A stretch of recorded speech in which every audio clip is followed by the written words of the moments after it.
Welcome to another serving of Fansview Fridays. Thank you for joining us live this Friday.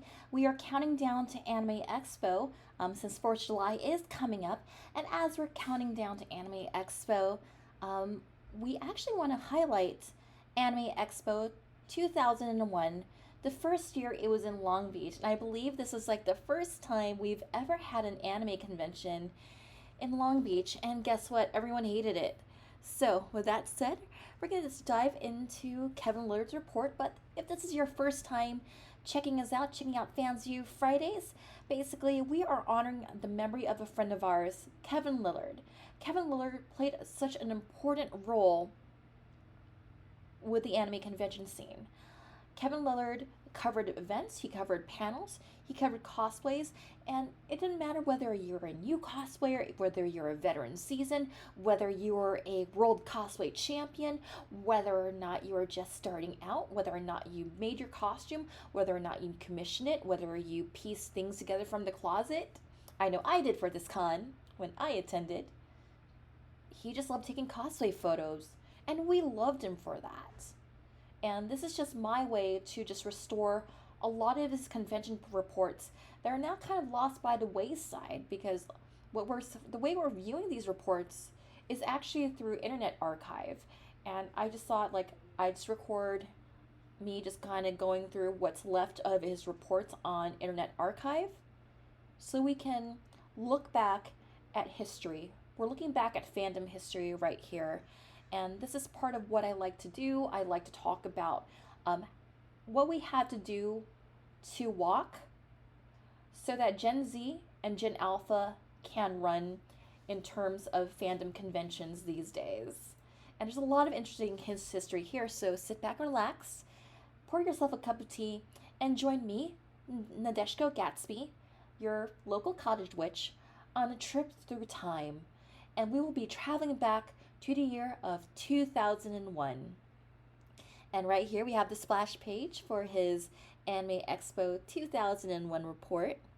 Here we have actor Kiko Inoue and director Yoshiaki Iwasaki traveled to the new home for the largest anime convention in North America. So, Anime Expo, this is the second year they were a 4-day con. So let's take a look at Thursday. And around this time, Kevin actually upped his photography skills. He actually upped up the number of photos he'd taken of cosplays. So we're actually going to be looking at a lot of fandom represented in those early 2000 days. All right, so let's talk about Kikoe Inoue. Is Belle Dandy, but once she was a fish. I actually love this story. So if you know anything about Kikoku Inoue, this is actually a cute story. Kikoku Inoue will be playing the role of one of the most noted female characters in anime history this year, but the actor will remain best known for an older role, Belle Dandy in OMGoddess. After Belle Dandy, Inoue will play Emeraldus in Cosmos Warrior Zeko, the latest anime from the works of Leiji Matsumoto. Inoue is beloved by English-speaking fans for her Belle Dandy role in Japanese, and she received a warm welcome at Anime Expo, something that surprised her. Since I live in Japan, I thought the US fans would not know me, said Inoue. I'm truly happy and surprised that coming to this convention, I got that much applause and recognition. I think I am where I am because I work on great shows, and it's not just me, it's a cast and a production staff.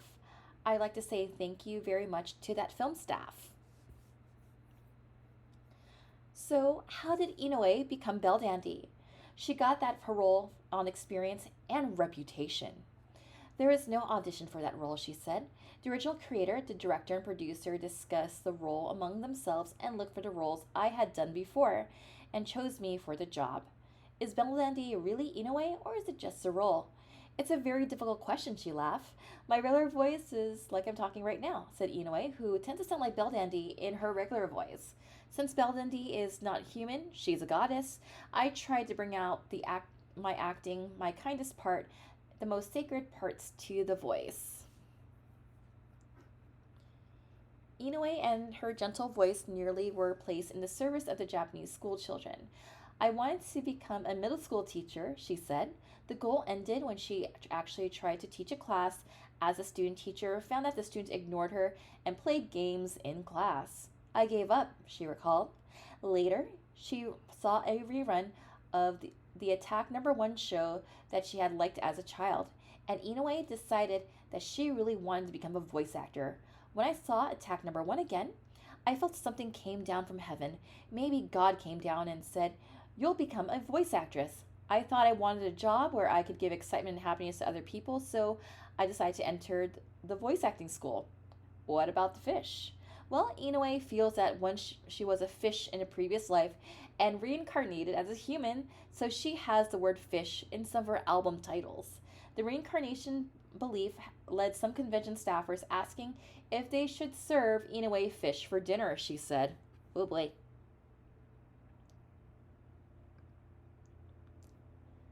Okay, so we're going to go through our first parade of costumes. So let's see if you guys recognize any of these fandoms that we're about to display here.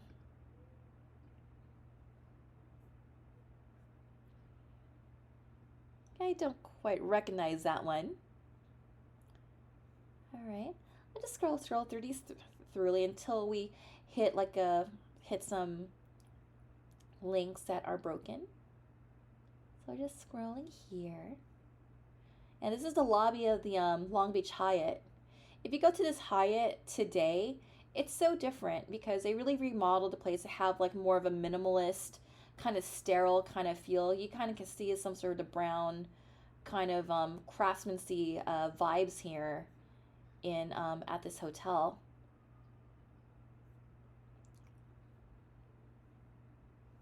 Just scrolling down here. Yeah, it looks like Kevin was just kind of just chilling out and just hanging out at the hotel lobby here. Yeah, scrolling down.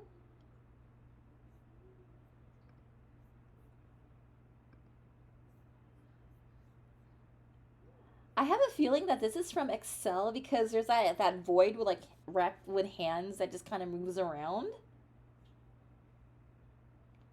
This looks familiar.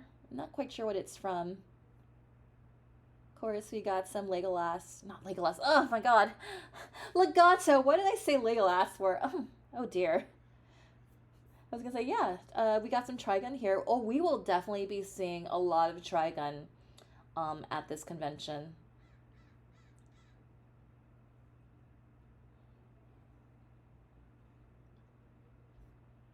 So here we have a cloud.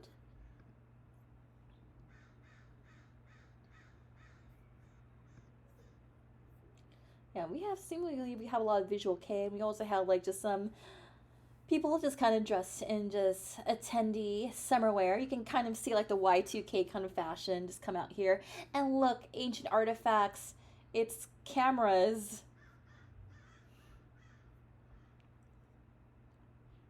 Just scrolling down here. Yeah, if you recognize any of these fandoms, just shout them out in the chat. Got Digicar out here. I still remember when like these baggy socks were like all the rage back then. Yeah, I really like this hotel.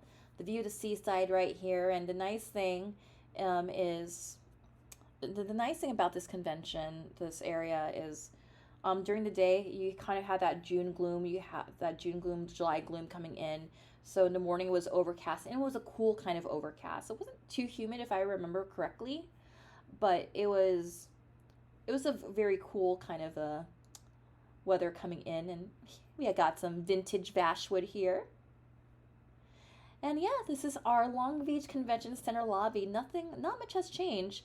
Oh yes, it was also raining earlier that day too, so you can kind of see the rain in the background here. So we're not talking about like Otakon, Baltimore like humidity rain. This was a cool rain if I remember correctly.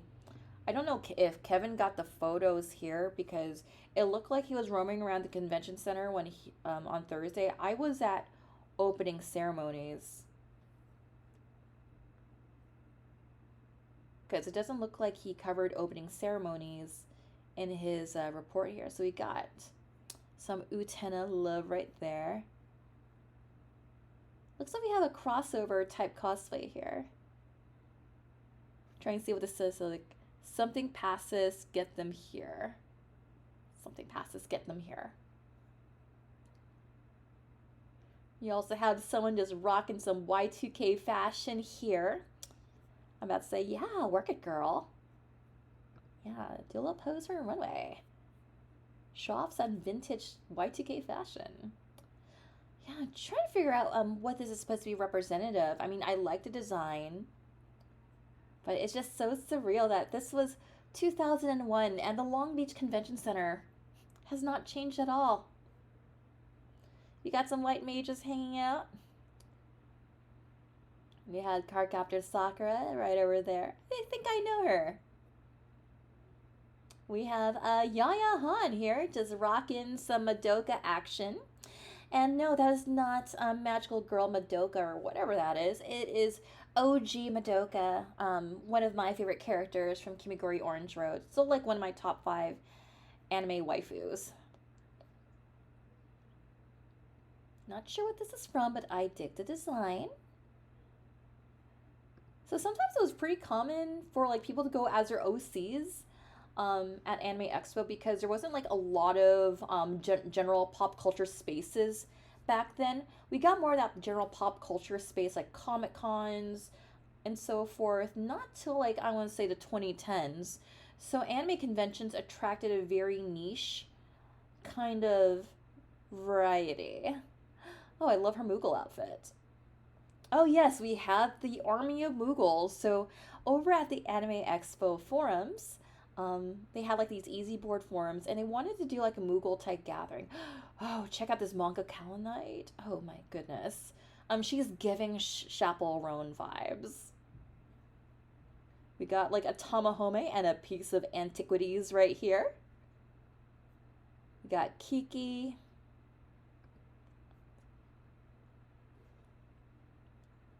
I want to say I want to know what this is from. I'm not sure again. If you see a fandom you recognize, just drop that in the chat. Oh, I know this is from Sukoden, because our friend Azure Mage cosplays as this character. I just forget what his name is. Yes, this was the gaggle of Moogles that just kind of like, hey, let's just hang out in the lobby and dress up like Moogles. And I remember they all had shared like tutorials on how to make the wings, how to make the ears, how to make the antennas. I originally wanted to like be a part of that group because I was wearing a white dress anyway. So I was like wearing like this my white debutante dress. I was cosplaying as Koto from Waltz in a White Dress. And only one person recognized who I was from. And of all people, Yaya Han recognized that I was cosplaying from Waltz in a White Dress. So I was wearing a white dress, like, oh yeah, I could have worn added ears, added the wings, and I could have been like a Belle the Ball Moogle or a debutante Moogle. We got Yuna right there. Oh yes, now we're in the outdoors. Yeah, it's so strange. Like, a lot of this hasn't changed. I know them. I also know them too. Yeah, it's just very interesting just seeing a lot of these familiar faces at Anime Expo 2001. And I'm just looking at them like, yeah, I know it's been a while, but I hope you're all doing well. I hope you're all thriving and living your best lives. There's Iris from Sakura Taisen. We got Devil Hunter Yoko. Yeah, we're starting to go into image not found territory. Oh yes, Final Fantasy, I believe. Is this? Yes. Someone please help me out here. I actually know this person. We were hanging out during the convention. Scrolling through here.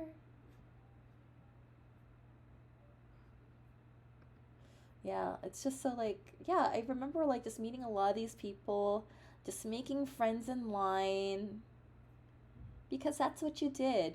The person waiting in line with, that was your friend for the whole duration of the time you were waiting in line.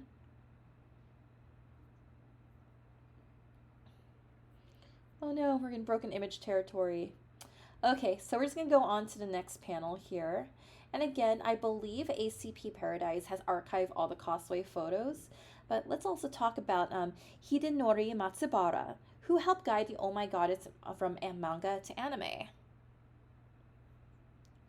Artist and animator Hidenori Matsubara had what would seem to be one of the most difficult jobs in the anime industry. In 1992, he had to adapt the original characters' designs from the popular OMGoddess manga to the animated version. Those designs were remarkably detailed, but Matsubara had to simplify the characters so they could be animated. The number of lines had to be reduced, and the extra details had to be cut down and simplified, Matsubara said. Belle Dandy has her hair up in a ponytail in the original. There are 20 lines in the manga, but the animation is reduced to 10. Taking charge of another artist's popular work might seem to be an intimidating assignment, but it doesn't bother Matsubara. Since animation is group work, it is impossible to make perfect version of the manga designs, he said. I do my best so people won't be uncomfortable with them. OMGoddess wasn't as popular in its manga days as it was after the animation was produced, he added. I really like the original manga series, so I tried to draw like a fan of the series. I was not too worried about the previous fans. This was Matsubara's first trip to Anime Expo, and he was amazed by what he saw on the convention's opening day. I think this is a really big event. I went through the exhibit halls and I saw how the fans enjoy themselves. This event here seems to have a lot more variety than comic market in Japan.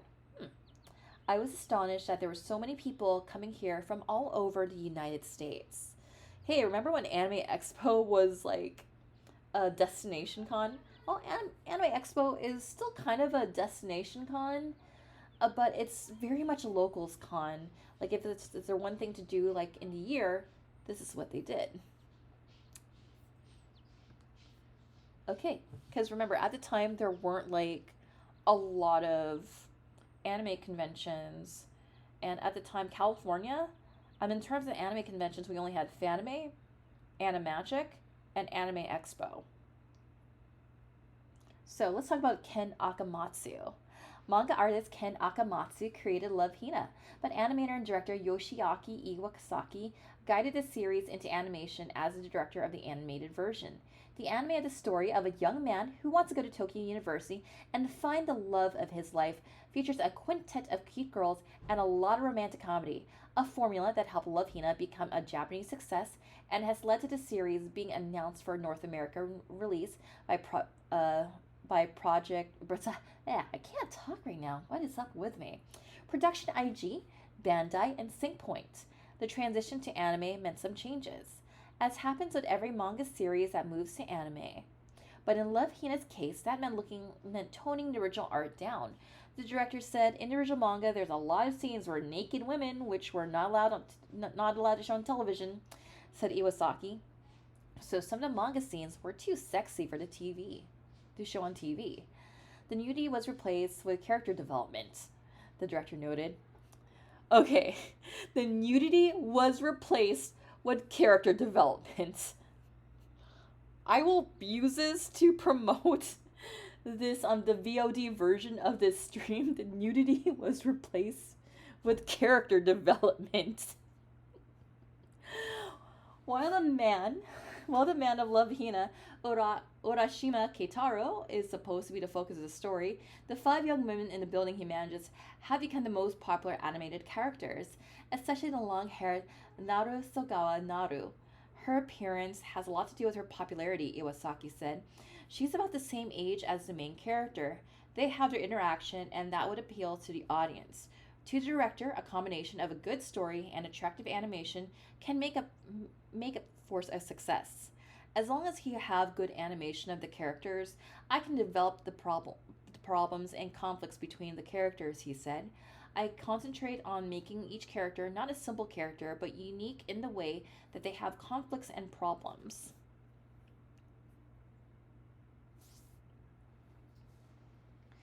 You might see reflections of the stories from the shows such as Gunbuster and Slayers and Love Hina. Iwasaki worked on both those series, learning about animation from Gunbuster's creator and the stories from the Slayers series. Both of these series featured strong and attractive female characters, and that's a factor that stayed with Iwasaki in the development of Love Hina. And it all started with the amateur animated films that Iwasaki made in college, something that encouraged him to enter the animation industry as a professional. Learning that Love Hina has a following outside of Japan led Iwasaki to say that he will think about how to make shows attractive not only to the US but worldwide. In the future, he might make a kids show like Pokemon or Digimon because his old college friends now have their own children. Want Iwasaki to make a series that their children can enjoy. I love how Professor Ramses in the chat is like, what? I take it that is a response to the nudity was replaced with character development. All right. So we're going to go over some costuming panels. So, American costumers spoke about their goals. Okay, what kind of goals did American cosplayers have in the year of 2001? Men and women enjoy the hobby of making outfits of their favorite anime, manga, and game characters and wearing them at conventions, but the women often get the most attention. So it was a couple of female cosplayers who spoke to fans on the first evening of Anime Expo. Meg, on the left, was an active costumer in the late 90s, dropped out of the hobby for a couple of years, and decided she couldn't stay from conventions any longer and returned in 2001. Gina, on the right, is a member of the Sailor Jamboree costuming group, which created their versions of the Sailor Moon musicals that are staged in Japan. Both women said they're drawn to costuming because they like the look of the characters that they portray more than liking the characters themselves. I look at the design and I say, that's a really cool character. I have to do that, Meg noted. And Gina, I'm not really into cosplaying Renoa Harley because I like her character. I thought I could pull it off. Yes, both ladies say they enjoy the attention they receive from fans at anime conventions, all of the picture taking, and kind comments leads to make more costumes and travel to more events. It's fun, said Meg. The accomplishment of costumes is good, but you have to look inside yourself and see if you're missing something or looking for it in the right places. The conversation turned to the question of women who dress in scanty costumes. To Meg, that's a way some costumers make progress in the hobby and draw more attention. When you first put on a Rama costume, the attention is neat, so you look for another costume that will get you more attention. Some girls take it to the extreme and dress as sexy as possible. It's not bad, but you have to watch what you're doing, said Meg. Added Gina, I'm more conservative because of my personality. I say you should go for it. But both noted that the slimmer cosplayers have an easier time with costumes, and those who aren't slim are going to have to deal with some criticism. Oof. And yes, there are some costumers and fans who get too wrapped into hobby, and that can lead to catty comments. Okay, just preface, I feel that some of the words used here have not aged well, so I'll just preface this and say cosplay is for everyone. I love all cosplayers, and as someone who likes not only keep the memory of Kevin Lillard alive by doing Fansview Fridays, I love taking pictures of all cosplayers. Doesn't matter what you look like, what your skill level, if you're new or if you're as old as I am or even older. I'll still take your picture. I'll still give you a compliment because I love seeing y'all out there.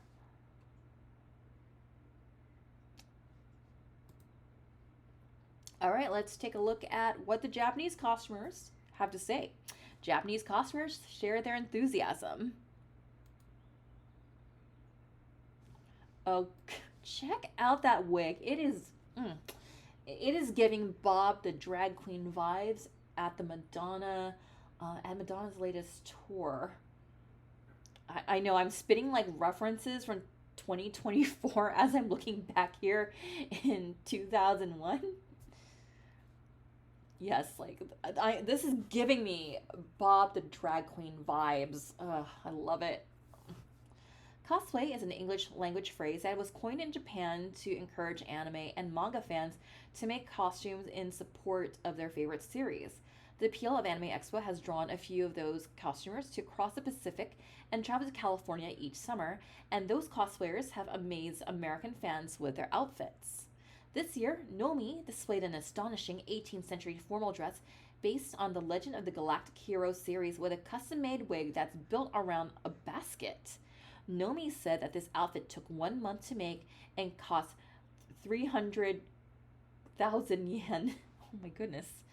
This costume was my dream, so that's okay, she declared. What go to all this trouble? We want to be your favorite anime character. Isn't that the reason why you guys cosplay? Yes. They asked the audience responded in replies. Well, costumers such as Barbie and Kaye, I hope I pronounced your name right, miss, have developed a reputation as being the ultimate in cosplayers. They said they're increasingly impressed by what they see each year at Anime Expo. We're afraid that US cosplayers have surpassed Japanese cosplayers, they said. We don't see many Japanese cosplayers at this level, even though there are costuming events nearly every weekend in Japan and only a couple dozen anime conventions each year in North America. Convention fans in the US are kinder than Japanese fans, they said. In the US, people say, nice costume. And we get to hear the compliments that are nice, they said. While in Japan, someone actually criticized Nomi's elaborate formal dress as being gross. I love your outfit, Nomi. Oh, it just gives me so much vibes. I love it. That criticism might be one of the reasons that these cosplayers tend to keep their hobby a secret from the people they know in the real world. Fellow office workers for most of these women. Yet there are lots of people in their costuming group, as many as 50 of them, ranging in age from junior high school students to women in her 40s. It's hard to keep it their secret if you visit their apartments. One woman said the only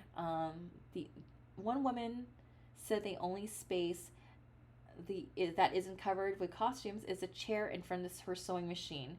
Another said she had 2 sewing machines and has to keep one of them in the kitchen, and they managed to find each other. One of the women joked that she discovered another cosplayer when she smelled otaku on her. Oof. And let's just go into chat. And for context, 300,000 yen is about $3,362 in 2024 money. Dang. All right. Let's you know what? It's Friday, and let's head over to Friday. What day is it today? Friday. I just got back from right here, right now, so. All right, let's talk about Hisashi Abe eventually wants to direct. All right, what do you want to direct, Hisashi Abe? What have you done? Oh yes, I remember when this was screening at in 2001. At FamiCon, we learned about the plans to release the Vampire Hunter D Bloodless film in the US. At Anime Expo, there were some insights into the production of film from Hisashi Abe, the animation director for the new movie that was produced by Madhouse. One of the points that Abe made is that the Vampire Hunter film isn't that new. In a sense, the production of the movie took 6 years. Abe said the first 3 years were used to animate the film, then the funding ran out. It took another 3 years to add the soundtrack, including the English language voices. And then the film had to be re-edited for the US. We had to cut out the violent and bloody scenes, said Abe. In America, animation is mainly for children. There are restrictions on the violence we could show, but we wanted to have a less cut version if possible.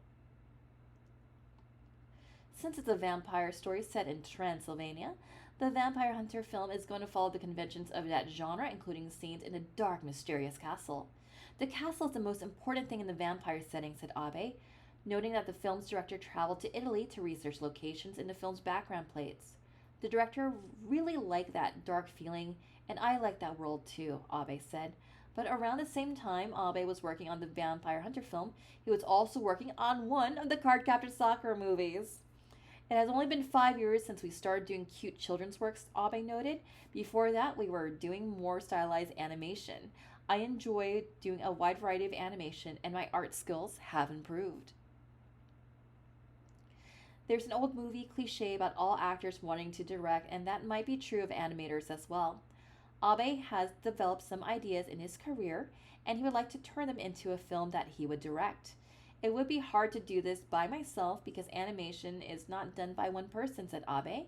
One day I want to direct, and I'm certain one day I will have a chance. There's no specific genre of I want to do.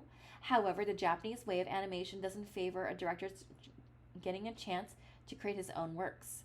Usually there's a client who wants to have something happen. The client asks the producer for that work, and then the animators are assigned their jobs.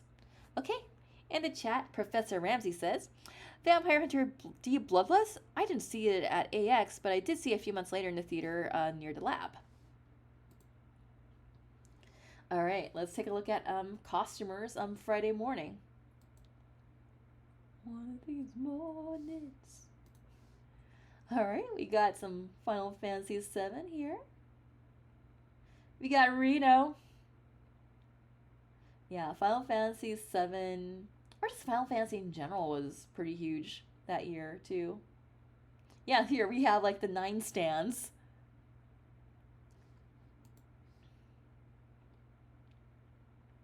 Okay, oh yeah, we have another 9 stand over here. We have a Garnet. My outfit was actually mistaken for a Garnet from Final Fantasy 9. And we also have like the 8 crew. Was there like a Final Fantasy meetup that day? Oh, we also had Heiskos. My German is not very well. Some of these might look familiar. Yep, we kind of have an 8 crew right here.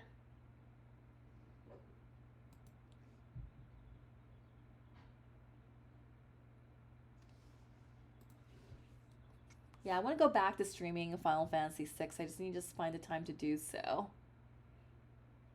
I love that we got some black mages in the house. We got some black mages up in the LBC.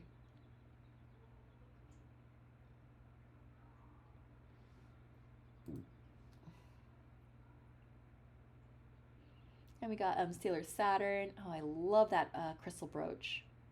We got Squall.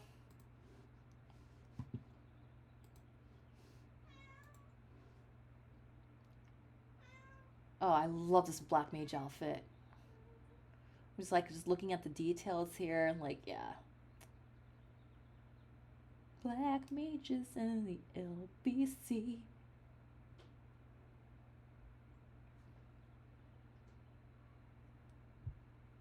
Yeah, it looks like we got some Outlaw Star. I want to assume this is from Outlaw Star. I still need to see that anime.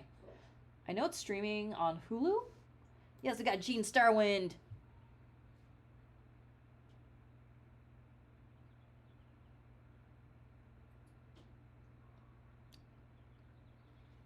Oh man, this here just giving.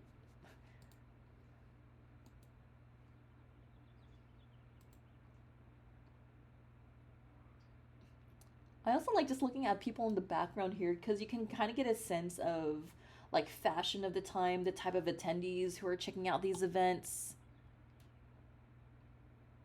Okay, check out this ancient artifact right here. Camcorders before we had our camera phones. We also had something called camcorders. I used to bring my camcorder like all the time in the late aughts or early 2010s. Saying the term aughts is funky. Originally I was like say Psyduck? No, that's a chocobo. Okay, we're about to enter Broken Link territory.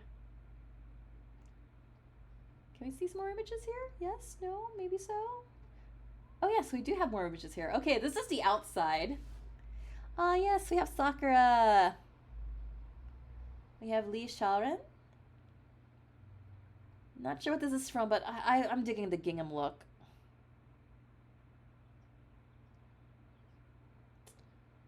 Oh yes, this was the line for Yuwatase's panel. Because they were also guests that year too. So you might be seeing like some familiar Tamahomes.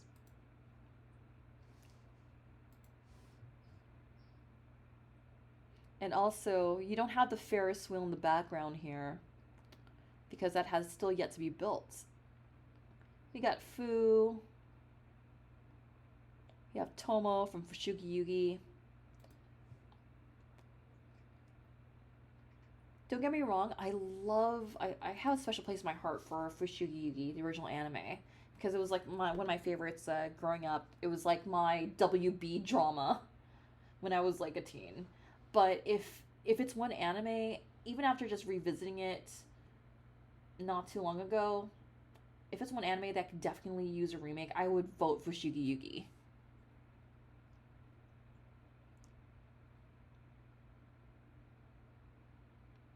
There's Utena. I'm working on that costume right now. Not sure what this is from, but I dig the carrot. Some of these kind of fall under the category like, I'm not sure what this is from, but it's a cool outfit. Of course, there's Asuka.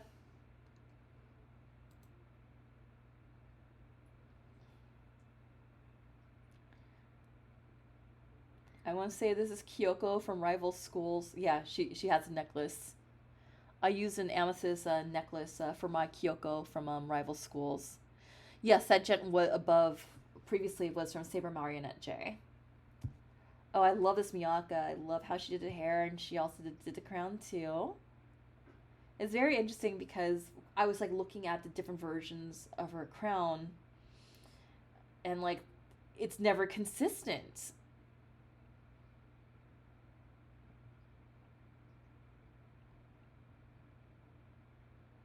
Now we got the Chinese dress look. I actually did wear a Chinese dress, a kipao, at this convention. Because, like, you know, I see people wearing kipaos at Anime Expo. It kind of feels like, I need something to wear to this con, but I don't have anything in the closet at the time. Like, I'll wear my kipao. We got Relina and Lady Un. Yeah. Wing was a huge thing back then.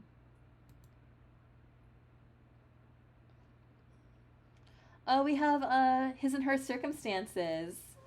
I was just talking about this with a friend not too long ago. Nanami. We have another Miyaka. Oh, I love her Miyaka. I love how she has like the blue flowers and like the pink ribbon dealies. You have Tomoyo. You have another Tamahome.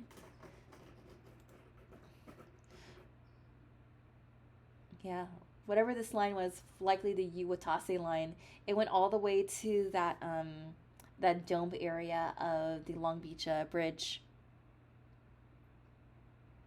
And Ramsey says, yes, this is the rise of Gundam. I want to say it was a year earlier. It was airing on Toonami. Yep, I remember it was airing on Toonami for quite a bit. Okay, do we get more photos? More photos? No. Okay. Let's go back to Friday. Friday.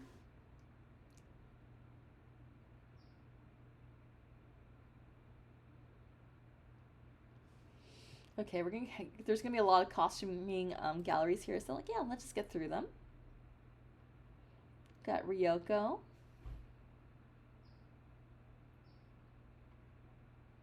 Scrolling through, taking a trip to memory lane. Yes, we have, speaking of Gundam, we got our duo over there.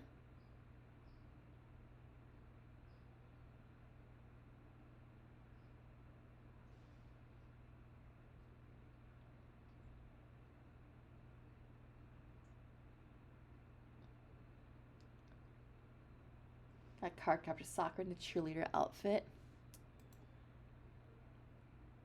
Yeah, if you recognize any of these fandoms, just drop them in the chat. If you got any memories of these fandoms, feel free to share them in the chat, in the comments. Let's just kind of like just take a trip down memory lane. We got Saber Marionette J. We got Eternal Sailor Moon, and it's so surreal that now in the year of 2024, we're finally getting an Eternal Sailor Moon movie. Yeah, we got, this is this version of Neptune and Uranus when they're possessed by Galaxia. Well, when they're working for Galaxia.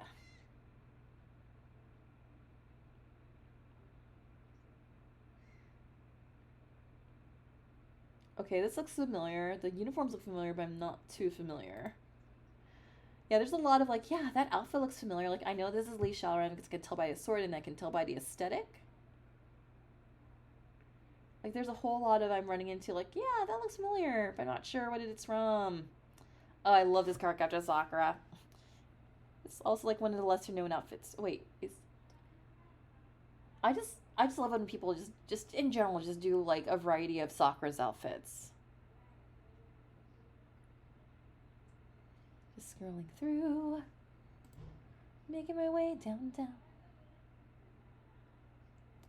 Yeah, I also like built like playlists for anime conventions. Like I had like was burning CDs of like songs I associated with the convention. So a lot of the songs there is just kind of like of the time. Yeah, Ramses in the chat says, "Oh damn, Kellic from Soul Calibur." We got Vash proposing to Beldendi over here. I'm getting some Darkstalkers vibes from this, so I'm not sure. But I just love the construction on the bodysuit. Oh, there's my favorite version of Miu from Vampire Princess Miu. I finally need to start watching the OAV on Retro Crush. If I were to like go back and if I wanted to cosplay from the series, I would go with this version.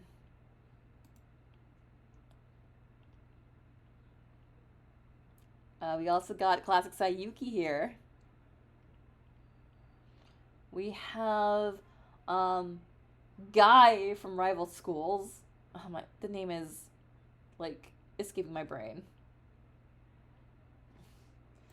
We have a cosplayer with one of those classic ADV bags. Thanks, Ramses Hayate from Rival Schools.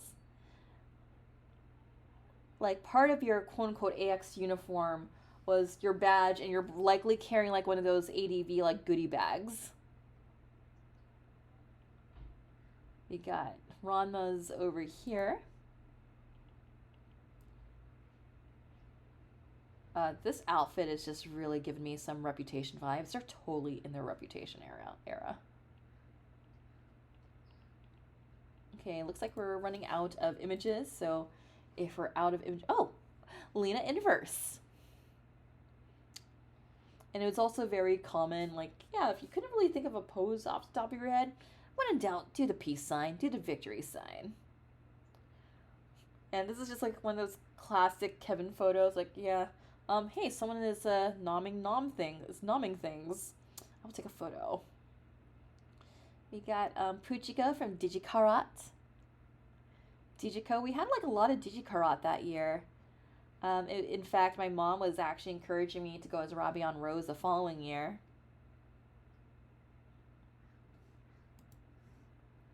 Like, my mom's like, you should cosplay as that bunny girl. You mean Rabion Rose, mother?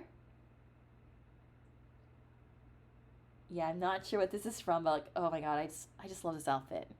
And remember, this is back in the day when we had very limited materials, so we kind of had to figure this stuff on our own. Oh, I love these outfits.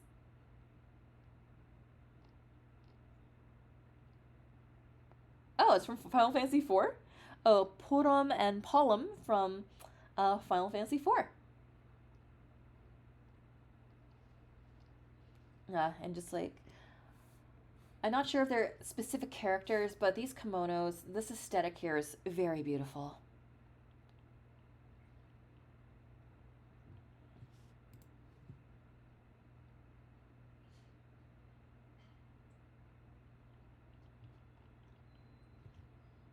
Okay, looks like we're out of photos. And let's take a look at some other happenings on Anime Expo Friday, because this is when Kevin was just going ham with his camera. Even more costumers appeared as Friday progressed. Oh, look at the GBFI cosplays. Oh my god, so adorable. Looks like we got some Sailor Moons in this section.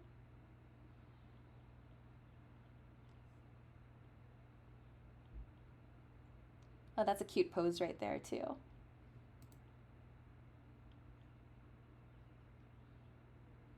Oh, I Want to Be an Angel. I remember this series. I know like the Japanese title was like Tenshi ni something something.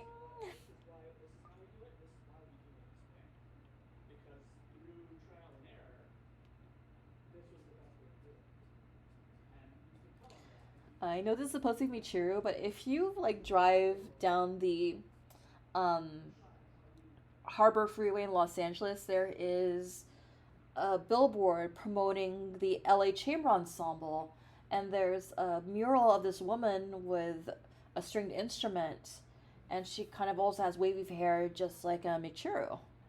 And I'm like, this is what it kind of reminds me of, and I mean that as a compliment. Like, yeah, this is like, yeah, I'm Michiru, like, advertising for the LA Chamber Ensemble. Oh, she would totally rock that chamber ensemble. And then again, I also have a bias because I do love me some chamber music. I used to play for a chamber ensemble.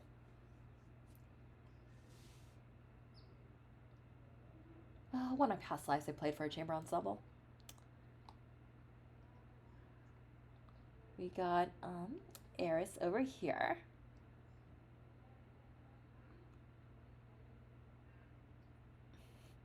And Ramsey's in chat. Oh yeah, Seiya, not the one I host a show about. Sometimes like I wonder if Seiya in Sailor Moon was actually named after the titular character of Saint Seiya, or as folks down south call it, Los Caballeros del Zodiaco. Because remember, Seiya had the same voice actor as Mamoru.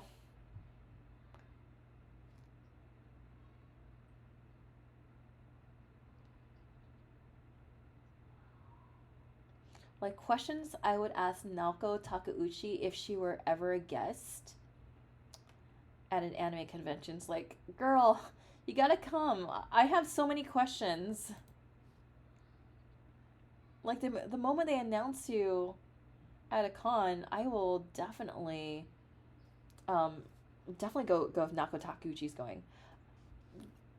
Okay, so I've never played King of Fighters, but I love looking at all the King of Fighters cosplayers at Anime Expo.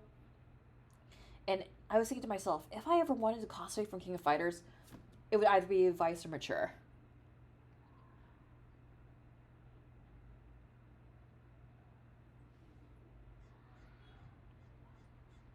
I know that's Nagare from Rival Schools. Got the Great Saiyaman and friends. Get more Outlaw Star.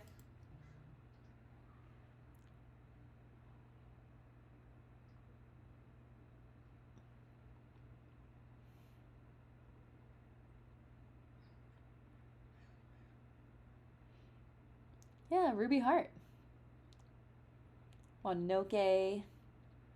Oh, I love their facial expression. There's something about this that just feels so adorable. Oh, that's an awesome Masato.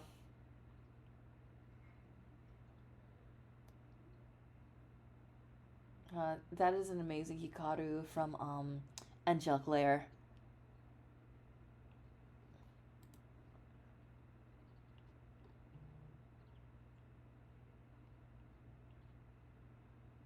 Again, people repping their OCs.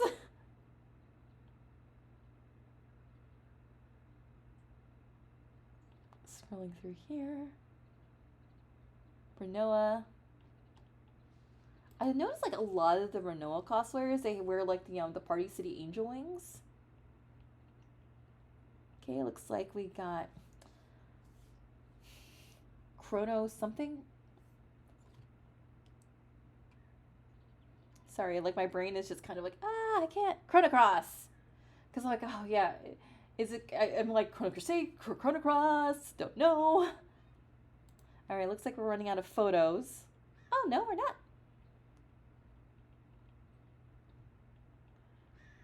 We got Haruka and Michiru in school uniforms. Oh, that is an amazing Chun-Li in the red variant.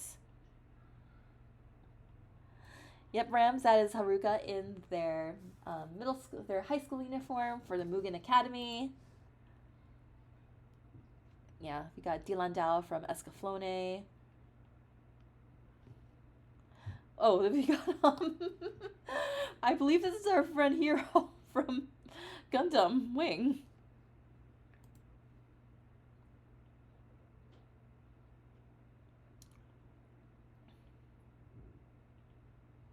Yeah, scrolling through. Okay, we're gonna go through more costumers of Friday, because this is around the time when Kevin just really focused on like uploading photos of cosplayers. There may have been a record number of costumers on Friday. I love this Utena Rose Bride outfit. This is probably the Utena section. Her Utena is so cute. And this is a really nice use of satin too. Also a really nice use of satin. Well, it's what we had, one of the things we had to work with back then. Oh, I love how they did the shoes. Got like an Utena group going on here. Because remember, when you're looking at these photos, just think about the limited resources we had back then. We either had to like commission something, kind of figure it out ourselves. We didn't really have an eBay to go up eBay or like get Chinese sources like Uo cosplay, Easy cosplay. Oh, I love these puppets.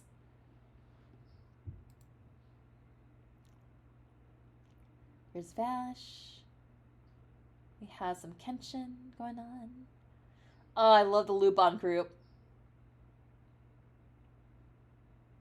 We got Cardcaptor Sakura cosplays here. Yeah, Alma Star looked like it was pretty big that year. Oh, I love this Carol.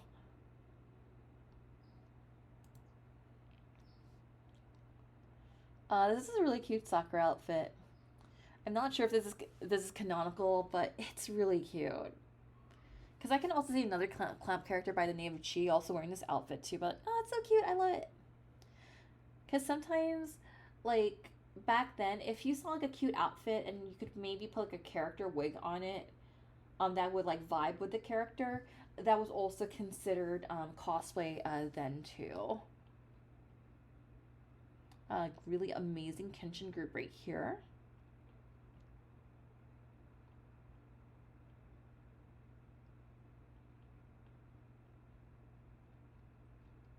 I'm liking some of these fashion photos too that Kevin took.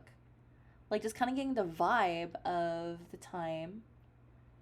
Like we got You're Under Arrest right here.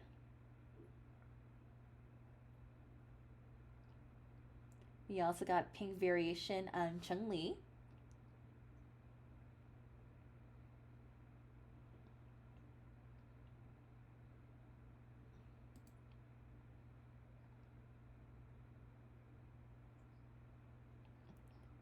Scrolling down. Oh, I dig this outfit.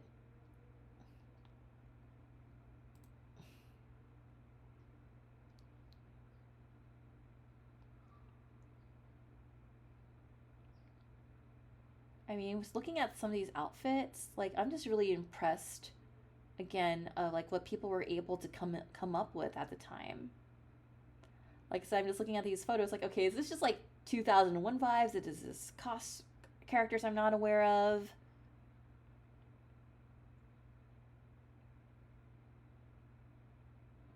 Because it looks like we got some visual K action going down. Oh, I love her Nihilenia. Hey, Nihilenia. Alright, do we have more photos or are we just... Okay, let's move forward. Alright, our final set here of costuming.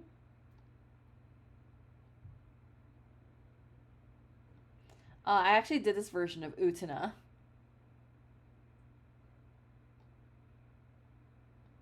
We have Ayumi Hamasaki right over here. Yeah, it's the Ayumi Hamasaki from the Surreal music video. It's one of my favorite videos from hers. Because during this era, I was really into Ayumi Hamasaki.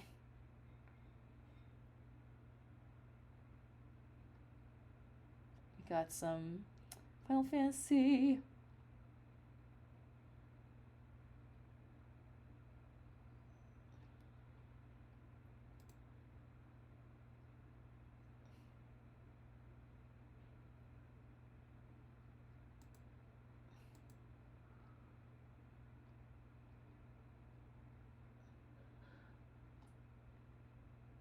Have FLCL. Oh, that's awesome. Yeah, it looks like the King of Fighters meetup is about to start up here. If you like this look in the background.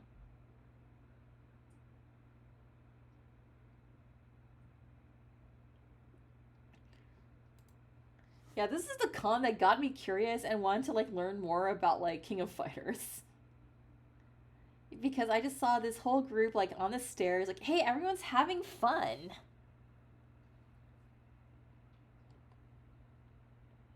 And like, I really want to get into this. But at the time, I didn't have a console because I was like a studious student who didn't have time for gaming. But now, as an adult, I do. Squirrel Girl!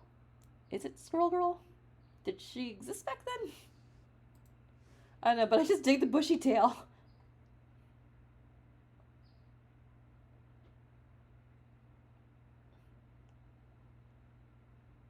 That's cute. Oh, I love the purple dress. Wait, they made a Marvel Arrow game? Gynex? With Squirrel Girl?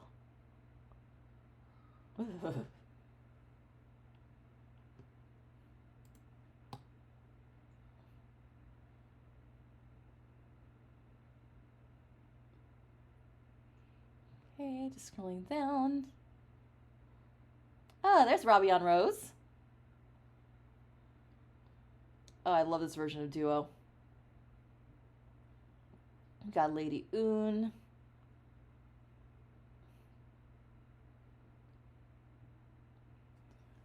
Let's see. Gynex made an eroge with animals, and that's where the cosplay's from. I'm afraid to look it up, to be honest. I know, feels like cultural appropriation, but furries.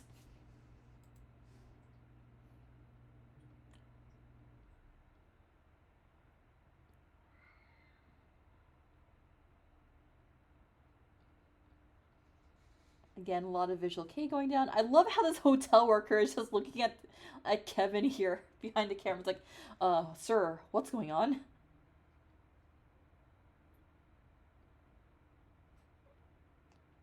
I want to say this is supposed to be Ayumi Hamasaki?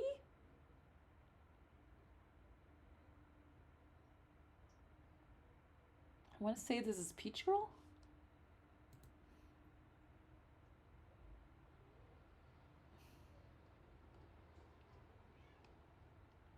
As King from King of Fighters.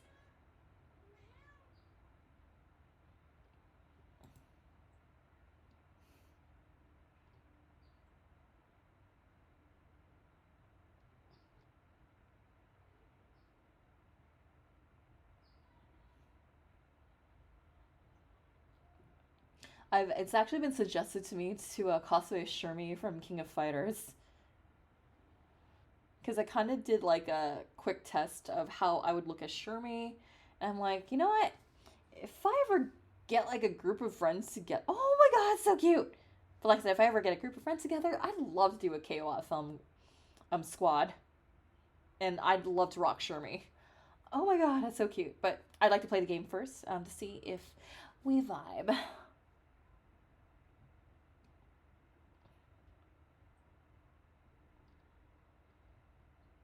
Yeah, like I hope y'all in the chat are enjoying all the King of Fighters vibes in 2001.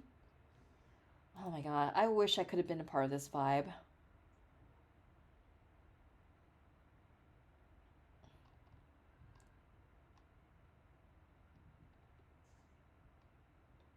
Oh, I love their tuxedo mask. Looks like they did the musical version because I'm just noticing all the trim. Oh my god. Tiny humans. It's Samoyo. She has like a tiny, like, Tiny camcorder. I love it.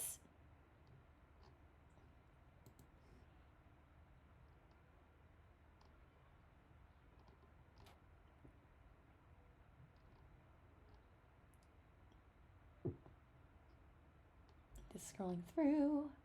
Oh, just a giant Kiki. I love it. I love that Kiki plush. Yeah, this is giving me some Chibi Moon or Chibi Chibi vibes. I love that Seiya. I forgot their name.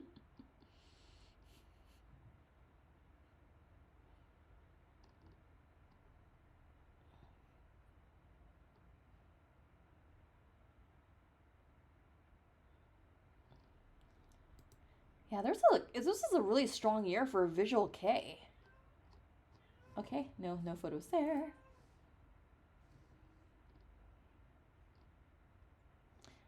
Wait, did we go to see this one? Like, it looks like it's fine. Yes, we already went through this one. Yeah, big year for King of Fighters.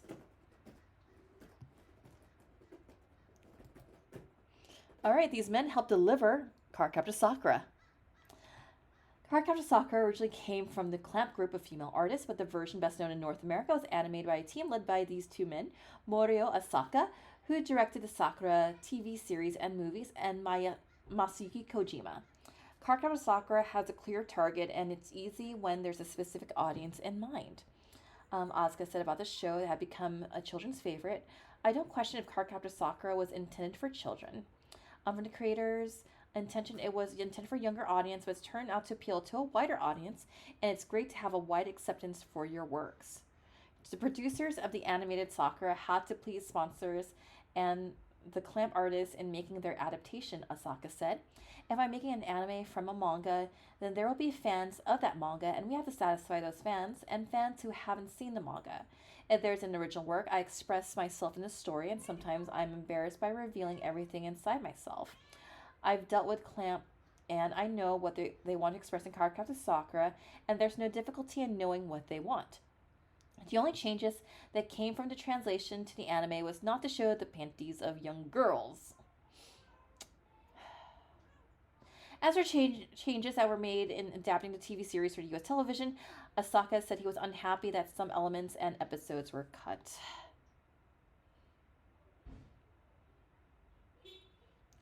The Madhouse Animation Studio, known for stretching its animators among several styles, created the Sakura anime.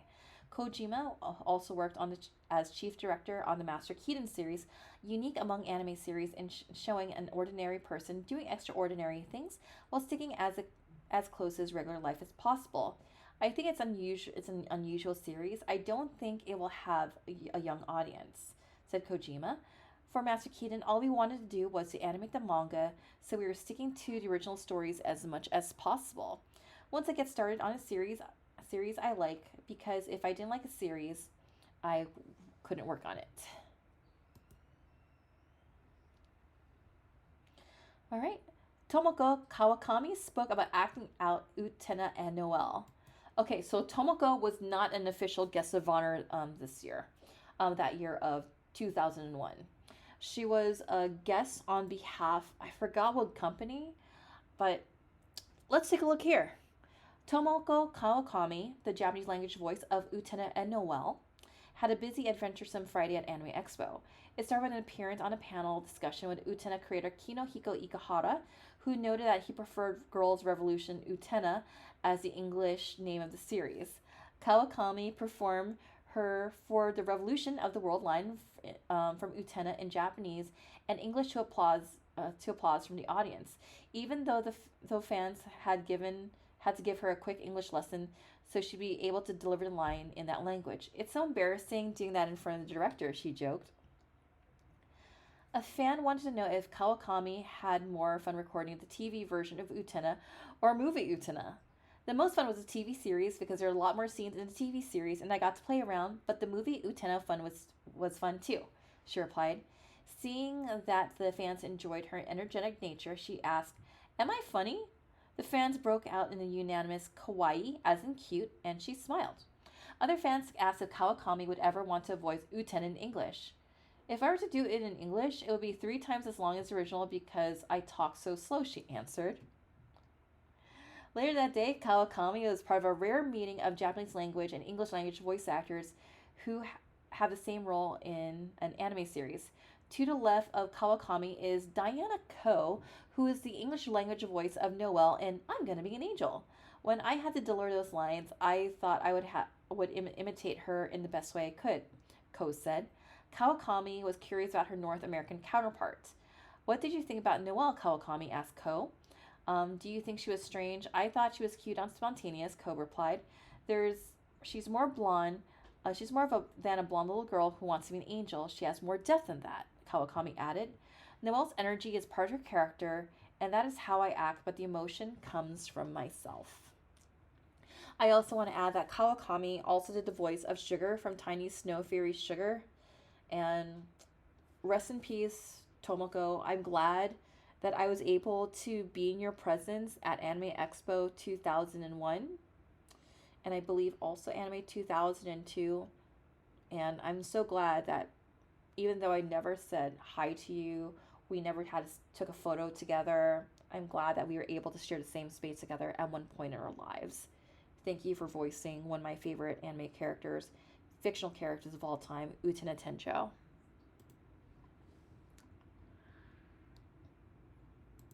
All right, let's just take a look at some cosplay groups. All right, so that was a big Moogle gathering here.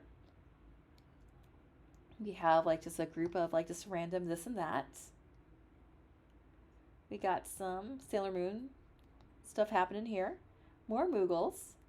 More Sailor Moon stuff. We got some Team Rocket stuff going down. There's that like $3,000 like Legend of Galactic Heroes outfit here. Oh, is this supposed to be Wiseman? Because that's pretty awesome. No, I'm just looking at just some of these photos. We got like the Black Mages here. We got some Fushigi Yugi.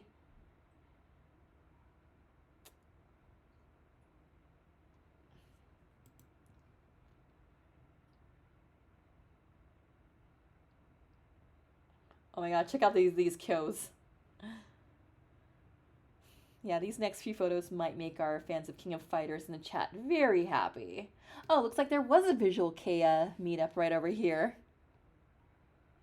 Yeah, I remember just after seeing these photos here, like, yeah, I really wanted to get into King of Fighters because all of y'all look like you're having fun.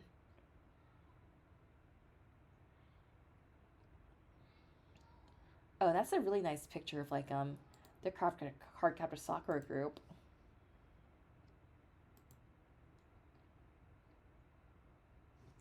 Okay, last page of various groups. Oh yes, this is the indoors of the dealer's hall right here. Looks like this is the I Want to Be an Angel group, and that's Diana Ko. And so it goes. All right, English language actors meet fans. Anime Expo had several Japanese actors as guests of the convention and of the anime industry groups who attended, but there also were some English language actors on hand, and they met fans on Friday. From the left to the right, there are Jason Lee and Amanda Winley. Amanda said that she started directing the dubbing sessions of Neon Genesis Evangelion movies immediately following this convention. Sue Ulu, actor in 80 Vision Films, who is also making her convention debut. Taliesin Jaffe of New Generation Pictures, Marriott Sloiter, who was the English language voice of Lime and Saber Marionette J, and Jonathan Osborne, I know you, who progressed from bit parts to featured roles. Go Jonathan, moving up in the world, moving up that tower. Ulu said she got her start at AD Vision in 1996 when she got a chance to audition for producer Matt Greenfield. I had not a clue what I was doing, she joked. I was doing on-camera work at the time. Voiceover is better because you don't have to worry about makeup. Ulu has gone on to have roles in many ADV films, with one of the best known in being her part in the new Dirty Pair series. With a large number of new titles that ADV announced at Anime Expo, along with plans to construct a second dubbing studio in the Houston area to join the current Houston, Texas facility and the ADV studio in Austin, Texas. Ulu could have dozens of additional roles in the next few years. Sloiter is an English language actor, but she was the only person in this group who was from Canada, specifically Calgary, Alberta. In one of those rare appearances of a voice dubbing company in part of Western Canada, most Canadian voice work is handled in Toronto or Vancouver. She auditioned for a role and got the part. Studer noted that actors have to warm up for their dubbing sessions in the way an athlete warms up for a ball game, especially for a loud role that requires a lot of shouting. And Canadian actors face an additional challenge. They usually have to sound like Americans, usually a Midwestern U.S. accent considered a neutral accent to most Americans. However, Canadians have a slightly different way of speaking English, especially the drawn out oohs and words like out. And Sloiter had to be careful she gets that pronunciation to match what Americans expect. When fans asked how they could become voice actors, Amanda Winley recommended acting lessons, but emphasized that the lessons should be a part of a wide-ranging liberal arts college education. That background is necessary to prepare actors for the largest number of situations and roles they may face, she said. Jaffe tells a fascinating story about acting lessons and how they led to new unknown actor getting the lead role of one of his dub productions. He was preparing to dub Amazing Nurse Nanako and was trying to find an actor who could handle the two sides of the role, from ditzy on one hand to calm and loving on the other. Jaffe was perplexed about finding the actor for the role and just happened to take the Nanako script with him onto an acting class he teaches. He gave the script to a younger student to read, and the student gave him a perfect rendering of the role, sight unseen. Jaffe then cast that student, Mariah Martin, as Nanako, who got the lead role in her first anime dub production. How about that? Here's a story about cosplay in Japan. Fans at Anime Expo have come to enjoy the groups of Japanese cosplayers for their amazing creations and enthusiasm for the hobby. It takes a lot of perseverance to make costumes, but these cosplayers said that that's only half the battle in enjoying themselves in costume. While there are more cosplay events in Japan than in the US, costuming is restricted in ways that don't exist at North American conventions, they said. To start, at major cosplay events, such as the twice yearly comic market in Tokyo, the costumes have to fit certain standards. They can't be too wide or considered too dangerous. The Seishimaru from Inuyasha on the left would be banned at a Japanese event. Its wearer Kaie said. Costumes must be approved by the event committee before they're worn, the cosplayer said. There's some added expense. At Comic Market, manga fans buy a thick, heavy catalog as the price of admission, but costumers must purchase an additional pamphlet to be allowed to participate. Then the North American practice of wearing a costume and walking in an outfit to convention hall isn't allowed at most Japanese events. The costumes said they must carry their costumes to such events as Comic Market, put the costumes on in a dressing room, and then go to a cosplay area where they can be photographed. Finally, the costumers head back to the dressing room, change into street clothes, and then they can go into Comic Market rooms to buy doujinshi. The restrictions don't seem to keep the Japanese fans from cosplay, they said. Around 8,000 people appear in costumes at a typical comic market. Costuming is something of an outlaw practice in a country where people are usually expected to be reserved in public. Japanese people aren't really showy. The only showy people are high school girls, when the cosplayers said. Still, there are enough anime, manga, and video game costumers to produce a business for several costume companies that sell outfits at retail. One of the costumers lamented that the retail sale of these outfits means several fans can show up at an event in the same costume. And while J-Rock costumers walk side by side with anime costumers at conventions, the Japanese costumers said that these two groups don't seem to get along, possibly because many Japanese see anime as being for children and J-Rock for adults. Okay, I'm going to take a quick water break here because that's a lot of reading.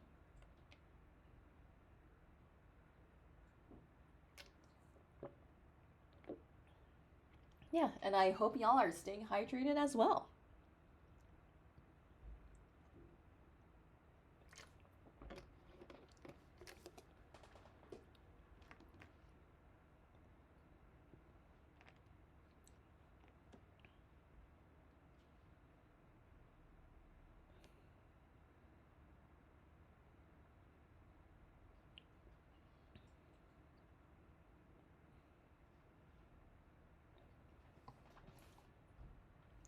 All right, it's time for Saturday.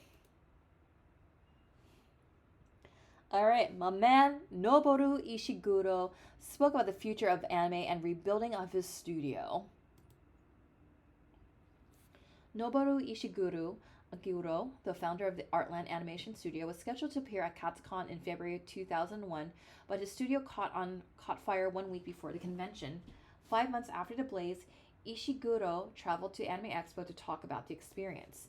The studio has been rebuilt since then, and it's in a very good shape, he said.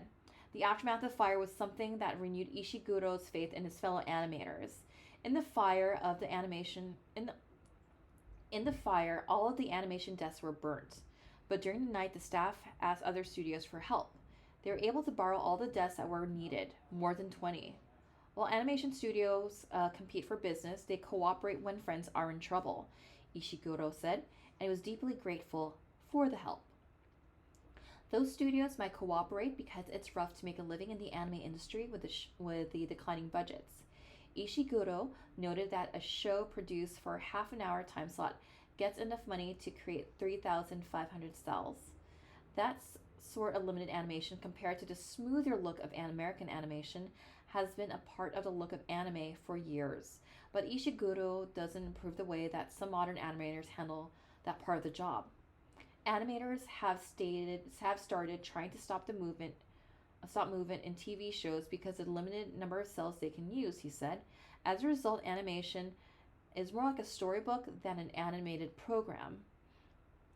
The number of lines used in a cell has increased, and that has made it more difficult to move the characters. If you don't change this, then Japanese animation will change into a series of still pictures like a storybook. Has anyone shown him how the way of the house husband? Another change for the anime's future is digital production and the move toward three-dimensional characters. Ishiguro said, I want to utilize this digital experience for the next stories I'll be making. I understand that the 3D computer graphics aren't that useful in animation. The reason is because in every cut and every scene, there have to be changes in Photoshop and 3D takes more time. Ishiguro understand the value of hard work working quickly as a studio owner. He had to rush 2 episodes of an OAV series this year when the original director dropped out and had to complete the episodes in 2 months. The digital techniques of making animation cells helped him finish the job on time, he said. And that rush work made Ishiguro one day late in arriving at Anime Expo. All right. Haruhiko Mikimoto talked about life beyond Macross. In the world of anime fandom in North America, Haruhiko Mikimoto is best known for his character designs for Super Dimensional Fortress Macross. But Mikimoto said at Anime Expo on Saturday he hasn't had an anime project for a few years, concentrating instead on his manga and on illustrations. He is helping produce a 3-dimensional video clip. Not illustrations where the characters look like puppets, but where they look more like traditional flat art, he said. It's only 1/10 done, but so far it's enticing and interesting. Mikimoto is fortunate enough to be able to work at his own pace, on his own terms, but he still works hard. As the manga artist, I have assistants. I draw the main character lines, and the assistants draw screen tones and shading. Sometimes they follow my instructions to the letter, and sometimes they come up with something much better. Mikimoto isn't a mecha man. That image may have come from his work on Macross and some Gundam series. He prefers human characters, especially females. One non-human female from Mikimoto's pen is Lunch, the living doll in Marionette Generation, the older Mikimoto manga serialized in Super Manga Blast. The idea of making a doll the main character came from an editor I had then, but back then it wasn't about the doll being that active and walking around, said Mikimoto. I always was thinking about female dolls or robots having conflicts with real live females. However, if you put that up front, then the story becomes too serious, so Marionette Generation was made more into a comedy. Always modest, Mikimoto said, I've never been too comfortable with the manga medium, so I never made the marionette generation story the way I wanted to make it. Mikimoto still talks about how his high school and college friendship with Shoji Kawamori led him to getting a job with Studio New, starting to work on a major anime project which fell through. The replacement project was Macross, which went on to popularity in North America as one third of Robotech. And in the years since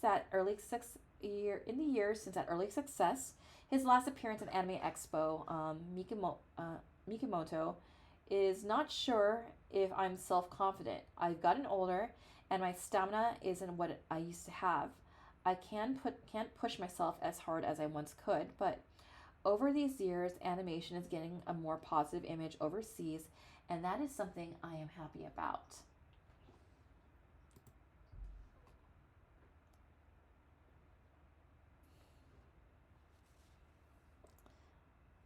Okay, we're going to go look at some costuming here.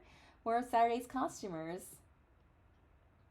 Let's kind of just scroll through gently here. If you notice any of these phantoms, feel free to shout them out in the chat. Oh, that's a pretty Sakura over there. Oh, it's Dishiko. Like I said, Dishikara was just really big that year. We have Genma from Ranma over there. We have another Tomoyo. Oh yeah, definitely Cardcaptor Sakura. It was around the time when the WB was showing Cardcaptor Sakura, or rather Cardcaptors, as like a Saturday morning TV show. And by then I've already seen Cardcaptor Sakura, the Japanese version, because I was getting like my phantom VHS tapes in the mail. Yeah, who remembers like ordering like VHS fan subs, you know? Okay, is that the Yeti, like, or like the abominable snowman from like the Matterhorn? There's Pikachu. There's Chibi Moon. And just remember, we were very limited in resources, and whatever we had, we just went through with it. It was also very common to have like City of Hope, because that was the charity that we were still working with at the time, to bring in like Star Wars costumers like from the 501st. I really dig these Y2K fashions. Yeah, I remember again the big socks, short skirts. Chichiko! I do love me those giant cat paws and like the giant cat bells. Like the little bells. No, not little, like huge bells. Oh, that is a lovely Rose Bride. I think like when I first started getting into cosplay, one of my dream costumes was the Rose Bride. And I wanted to do the movie version of that outfit, but I never got a chance to. Oh, we have Doku Del in the chat. Welcome to Anime Expo 2001. We're just scrolling through memory lane here. It is Saturday at Anime Expo, July 7th. Oh, I love how they have like a Krispy Kreme donut box. I can't remember if there was like a Krispy Kreme near the Long Beach Convention Center, so they probably commuted, because I know where the next nearest Krispy Kremes are. I love that they have grenades. Yep, it's Fansview, because you have entered Fansview Fridays, where we just look at Kevin Lillard's reports from way back when, and we just reminisce of a time that just faded away. And we'll be doing this every Friday at 7 p.m. Pacific time on my stream. This is just our way of somewhat rescuing Kevin Lillard's reports. And not only we're scrolling through the costumes here, but we're also looking at various guest interviews, because there's a lot of guest interviews and a lot of quotables here that have been lost through time. Yes, rest in peace, Kevin. We miss him so much. No other photographer has met what he does of recent times. I know people allude to Lionel. He still takes photos, but he doesn't do like a lot of the reporting at the same scope he used to. I mean, I try to do my best with my reports, just trying to capture various panels and events, but I also know I can only do so much on my own. And we'll also be doing East Coast cons in the future, because I do intend to cover Otakon, Katsucon, and as long as there's people who are interested in just kind of taking a walk down memory lane on a Friday evening, I'll continue doing this series of Fansview Friday.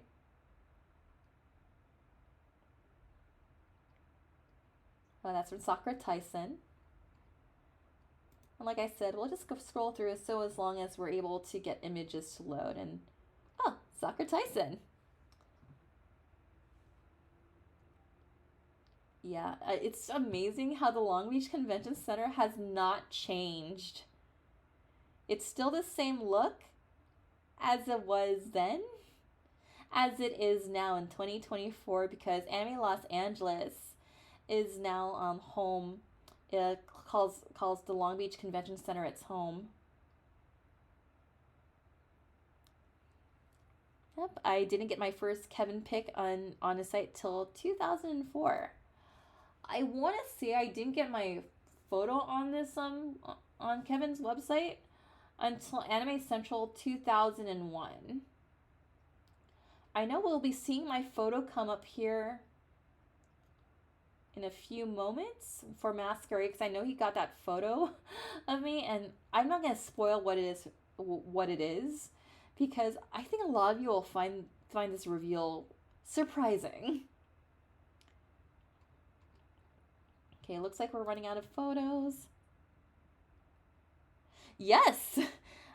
Char was cosplaying as like Jigglypuff in like this corset tutu type thing. There's Ayumi Hamasaki from the Surreal video.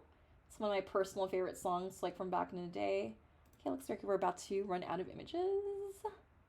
We got some Final Fantasy IX over here. Hello, Optimus.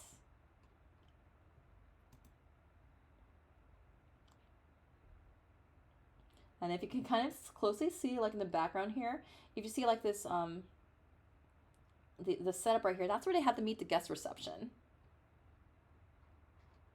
It looks like we're only doing one per.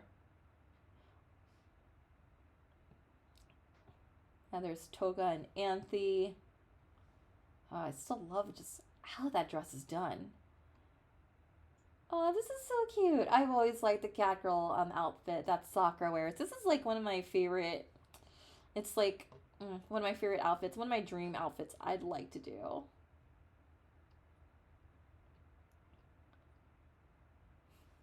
And we got Zex Marquis.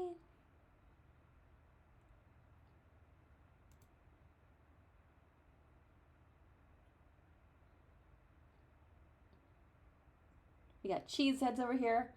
I actually know this person. This is actually a friend of mine. Beauty Man Garden. Never heard of it. We got Relina here. This is one of my dream costumes. Oh, I love this Hikaru. I actually did take a photo of them at the con. It just looks so pretty.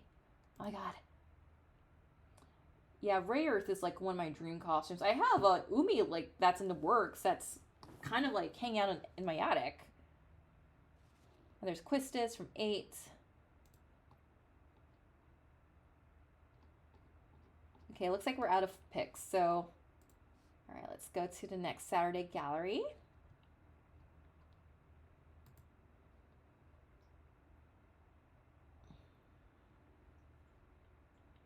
Okay. Again, we're just going to go through, so as long as they're feeding us images, we will go through this gallery.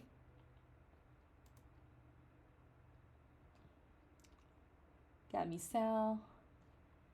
Yeah, I'm just impressed that the Long Beach Convention Center, like, maybe with the addition of, like, chairs and, like, sofas and a structure of an anglerfish, it hasn't changed that much.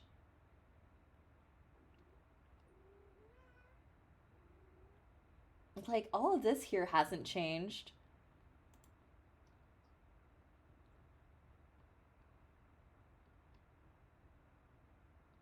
I love their Soupy and Carol outfits. It's so cute. You know what? I should probably do a version of Carol that echoes this kind of vibe.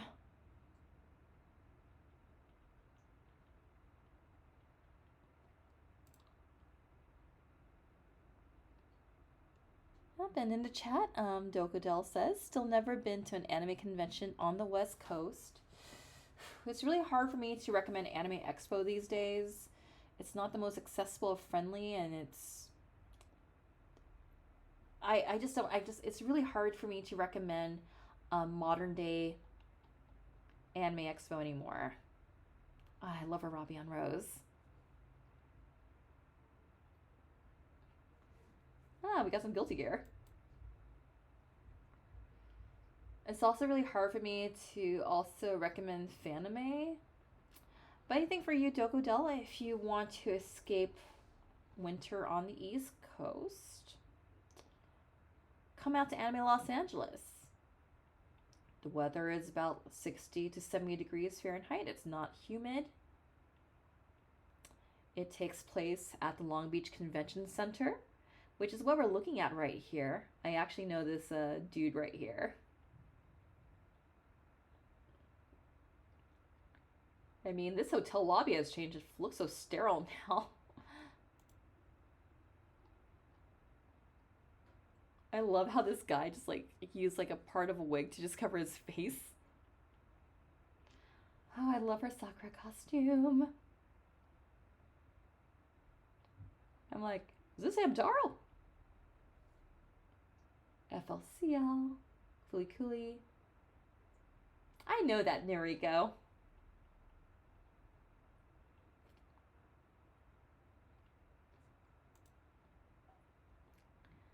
Yeah, just kind of like, oh my god, Digicart. I'm just like drowning in Digicartness. Oh wow, you don't really see this Sailor Animate being cosplayed. Lead Crow and Aluminum Siren.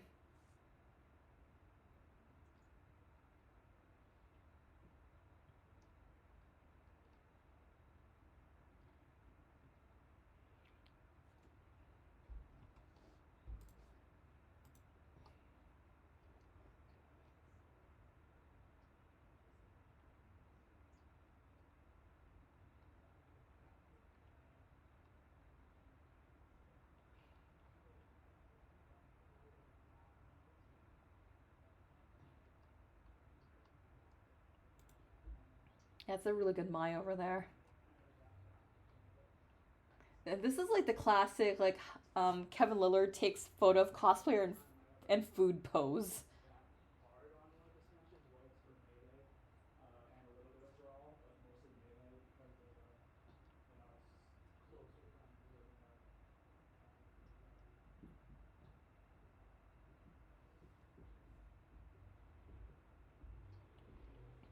But yeah, if I were to recommend folks from outside of California, if you're looking towards a West Coast con, the two I highly recommend are Anime Los Angeles and Sakura Con. Sakura Con, that's up in Seattle.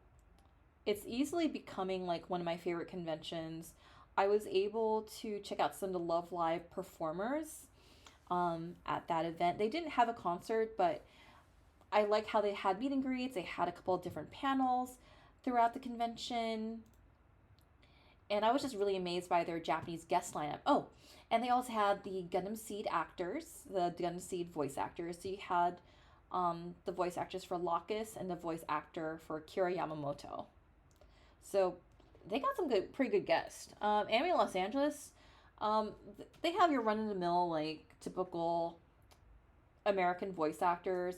Occasionally they'll get like a music guest from Japan, but I don't know if they did get like one of the behind the scenes, one of the creative folks behind One Piece. The name escapes my mind.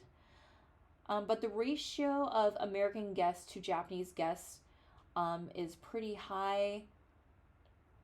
But if you're looking for like Japanese guests associated with the industry, SoccerCon is a great one for that. If you're just looking for vibes, Anime Los Angeles. Oh, I love her Idol Ray outfit. Oh, nice. I need to look up that Gundam event that you'd mentioned. It's kind of been a little bit taking a vacation from the fandom. There's Chibi Moon. Yeah, all this area you see in the background, this tends to be where all the photographers hang out at Anime Los Angeles.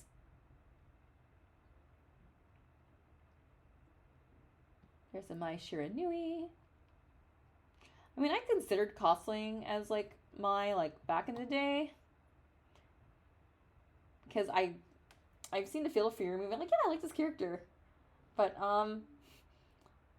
I was like, hey, cute character. I like her, but I'm like, not sure if I'm ready for it.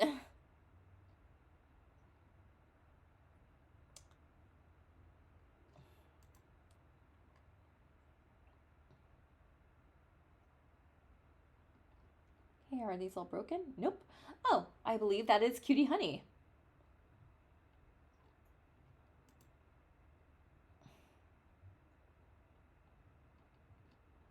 Okay, we are out of photos. All right. That was our Saturday afternoon costumers. All right, let's take a look at the lovely folks who entered the costume contest.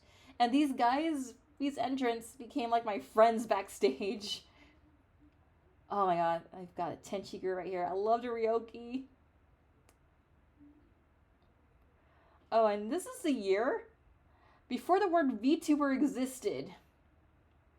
This is a year that Anime Expo decided to have a virtual co-host. And it was a completely mocapped. So the Masquerade had a virtual co-host by the name of Max. No one liked her.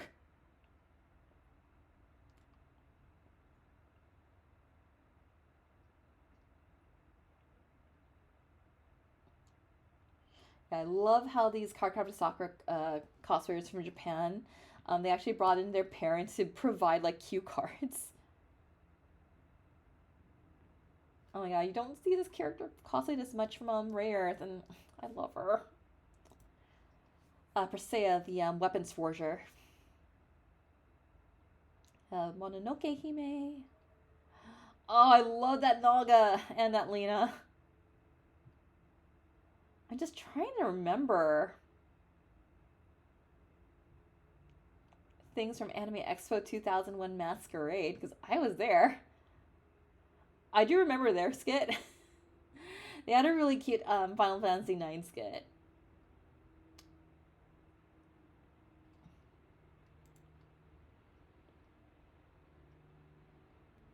Scroll through.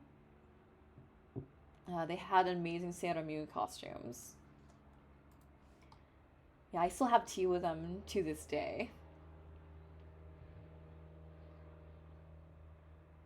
There was this an amazing Fushigi Yugi group that actually did martial arts on stage.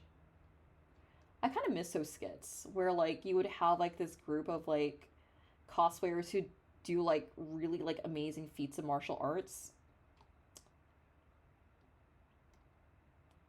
Oh, this was a really good skit if you could look it up. They did Crime of the Century from Ragtime to Musical, and it's The Witches 5. And I'm like, yes, my favorite villains from Sailor Moon. And they also had like Professor Tomo there. It's like, yeah. Shin-chan. Got Escaflowne here. We have Clover. I just love the wings from Clover.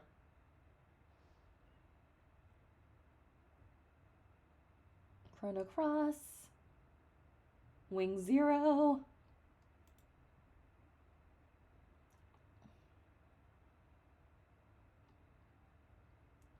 Oh yes, this is a year Moulin Rouge came out to theaters. So were like two Moulin Rouge skits. So this group here was called Lady Marmalade Boy.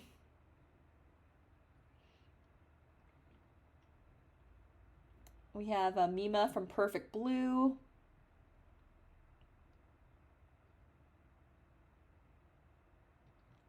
We have Cowboy Bebop, and they did a routine to the masochistic tango.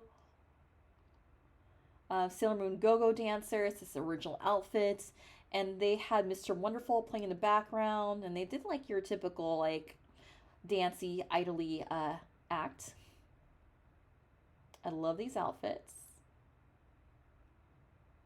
Another Clover group. I love the wings. Clover was one of those costumes that I've always wanted to do, but like, the wings scare me. These are my friends backstage. I made some good friends backstage. There's some Chichiri. I also made good friends with them backstage too. Cause in Masquerade, when you're just lining up in like run order, it's like, yeah, it's like yeah. The people right next to you are gonna be your besties for like the next couple of hours. All right, hold your breath. Oh, wait. Okay, so my photo's missing. Haha. I was at AX 2001 Masquerade, and if you want to find out what I was, you can read my book. I love this Ray Earth group. This is a Michiru based off like one of the designs from the musicals.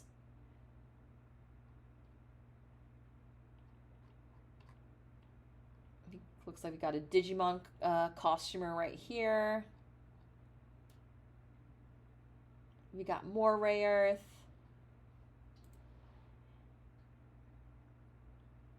Oh, that's adorable.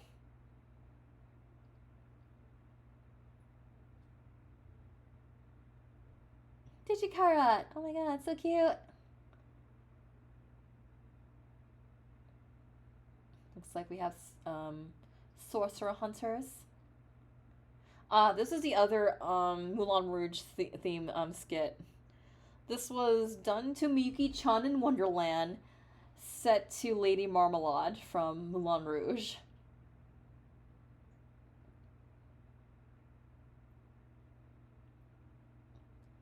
I really like talking to them backstage because like they were giving me some advice on cosplay makeup.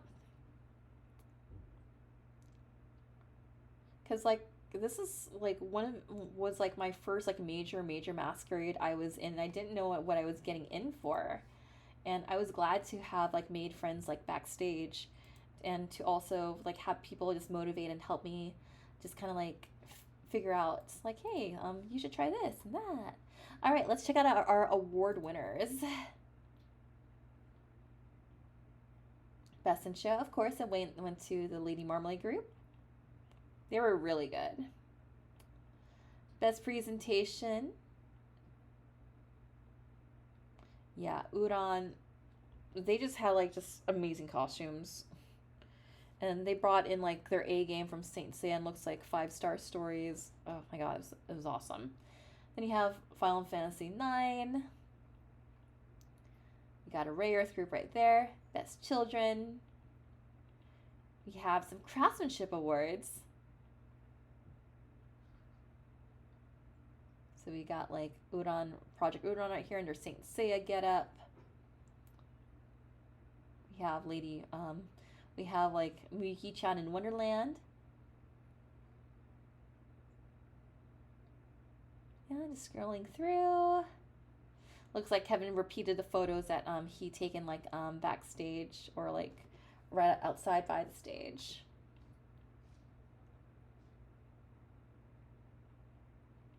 Industry awards. Yeah, there were a lot of good acts that year, and it was just an honor just being a part of it all. Okay, lost series of costume pictures from Saturday evening.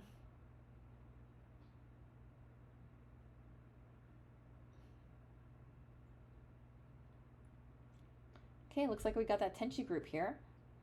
So it looks like these photos were taken like outside the Long Beach Performing Arts Center, or Long Beach Terrace Theater.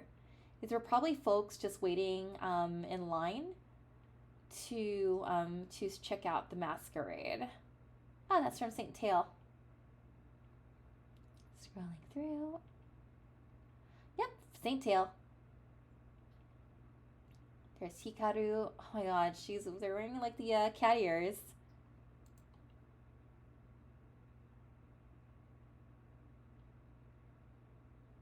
Scrolling through. And again, if we ran out of photos, we can move on to the next one. Alright, we've got Lupin right there. Yeah, Trigon was like insanely popular that year.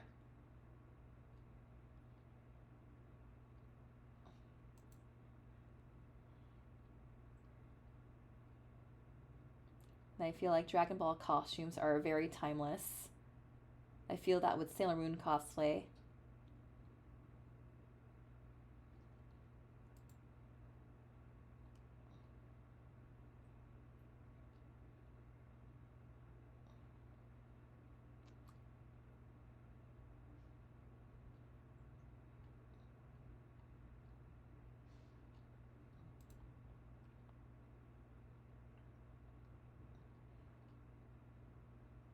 Oh, JoJo's Bizarre Adventure. It's like classic.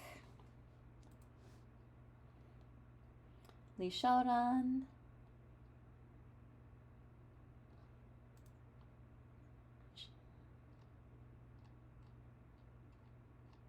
Alright, let's move on to Sunday. Since that wraps up Saturday. Alright, dozen costumers appeared in the first fashion show. Let's just take a look at what's up with the fashion show. That's adorable.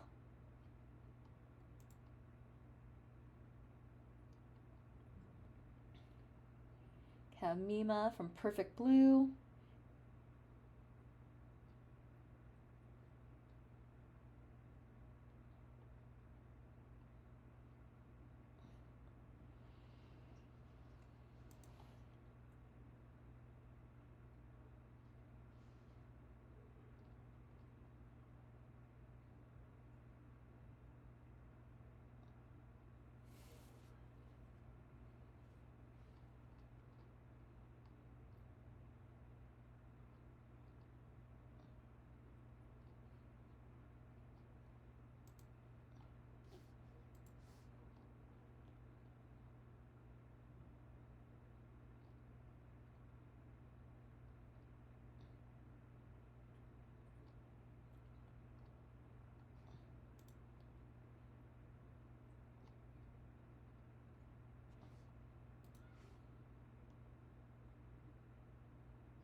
Oh wow, check out this. I was gonna say like, this is giving me like Cassiopeia vibes from League of Legends, but I didn't. But League of Legends exists back then. But like, dang.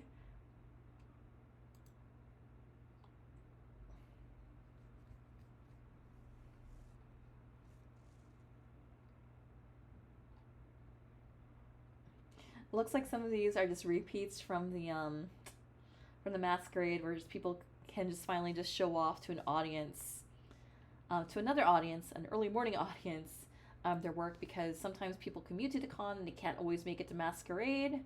Yay! There's an X1999 cosplayer. I remember that series. It's just pity that Clamp couldn't finish it.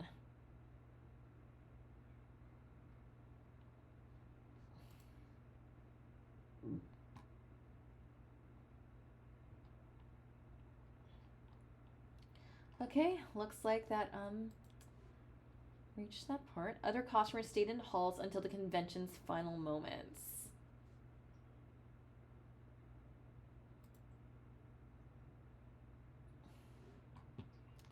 Okay, let's see if you got any here. Yes, we have Mana from Malice Miser over here. We have Yaya Han as Alice from, Miyuki from Miyuki-chan in Wonderland. Slip of the tongue.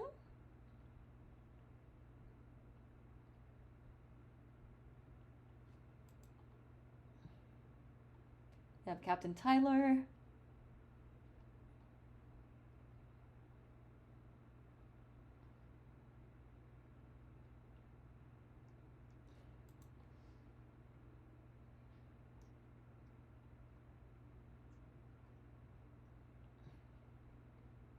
Oh, that's pretty awesome.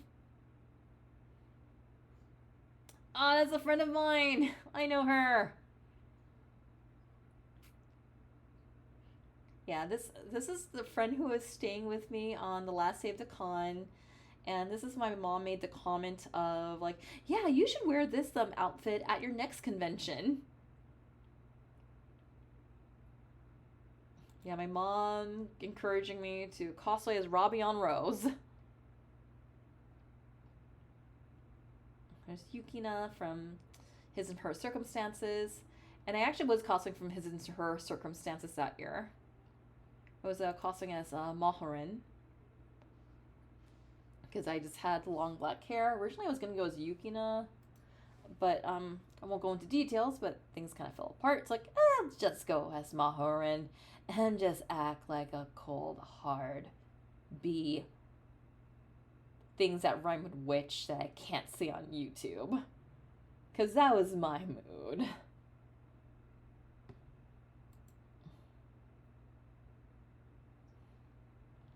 That's the one thing I like costing as like just stoic or like just cold type of characters is like, yeah, like if I can cosplay as like a tsundere type, I don't have to be nice.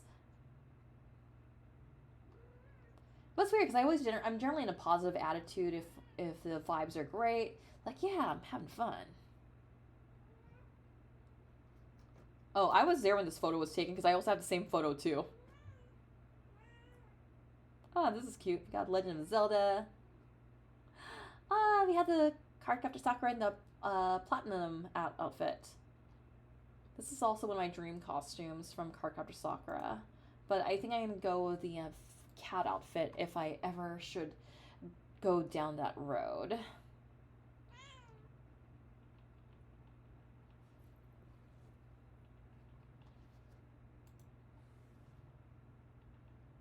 Okay, do we have more photos? Okay, we're out of photos. All right, so here's talk about anime and manga products from the convention. All right, are we going to peruse through the dealer hall? Yes, no? All right, industry talk. Pioneer Entertainment is going to be involved in one of the most interesting switches of ownership of a major property. While Anime Eigo introduced the North American market to the OMGoddess series, Pioneer is going to continue to release by releasing the OMGoddess movie and the Adventures of the Mini Goddess short films. With the movie due for late 2001 home video release and the Mini Goddess series falling in 2002. Also, it appears that Pioneer is going to recast the series with new actors and not use the dub voices that appeared in the first 5 Goddess episodes from Anime Eigo. When Studio Pierrot president appeared at Anime Expo, he got to hear the reaction of fans to the company's demo reel of the title sequences. Fancy Lala and GTO got some enthusiastic reactions, but the biggest cheer was Tamahome and Fushugi Yugi. Pierrot titles are sold by several North American companies, but it looks like they're seeing a new relationship with Funimation. The big title is Yu Yu Hakusho.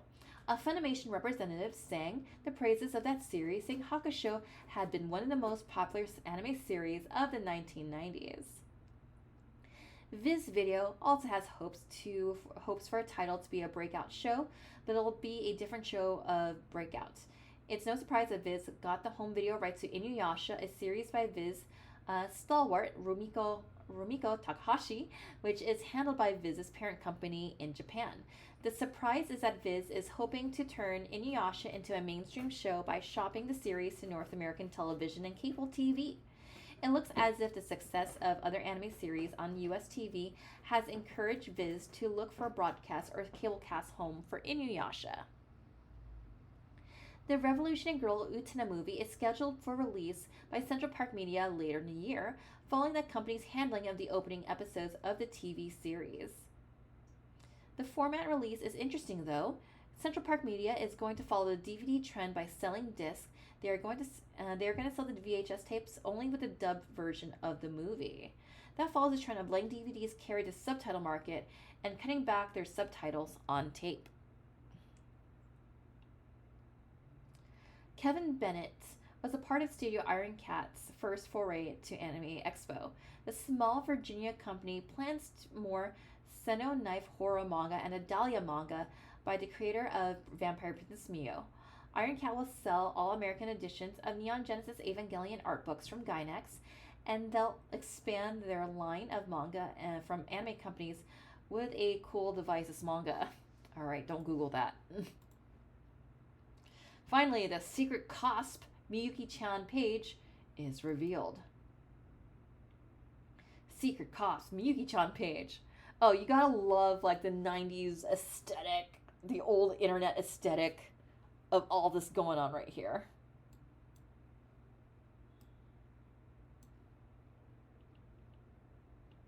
I think these are just repeats of like photos. Yeah, they're repeats of photos, but there's some single shots here. Got Yaya winking to the camera. Okay.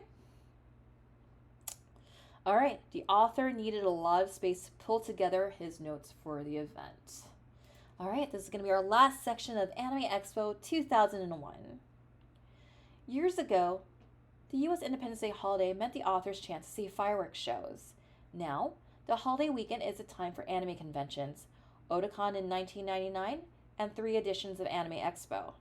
There's still time for fireworks. The author got to see 2 shows at home, but the conventions are much fun now, as fireworks were a long time ago.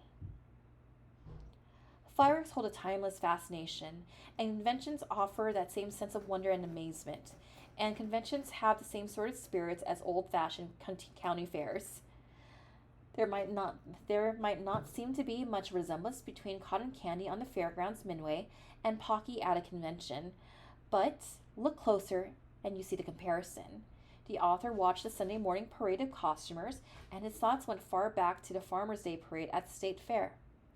Anime conventions are much of an American original, even though they celebrate an Asian art form, but the art with a lot of American influence. This marked the author's 4th trip to Anime Expo. In 1998, the author was amazed by the huge convention and its 4,500 fans. In 2001, there will be at least 2 other conventions that exceed that toll. Last one's Project Acon, with around 5,200 people, and next one's Otakon, which probably will leap past our 2,000 attendance of 7,500.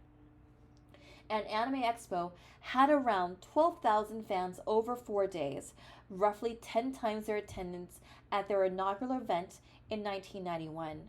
So small anime conventions keep growing into big events, and fans keep starting new small conventions that are likely to grow. If people really want conventions to remain small, they'll stay home, but that doesn't seem likely.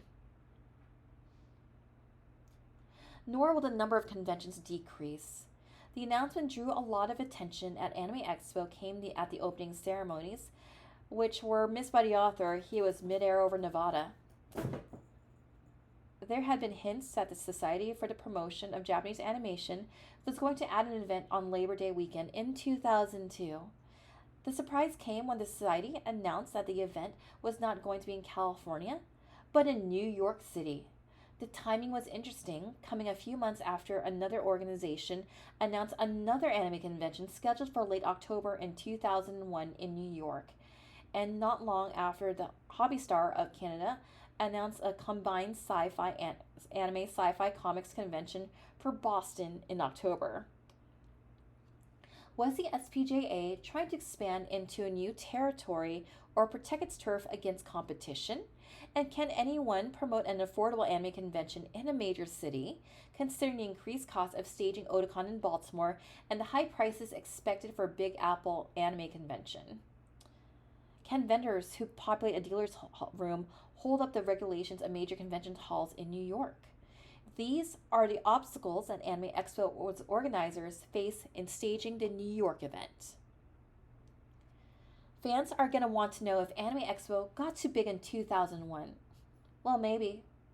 The organization that was great for 4,000 people has more trouble handling nearly 3 times that number. Spreading out the convention events over a 3-day, widely separated buildings kept the fans thinned out, so the event never had a crowded feeling.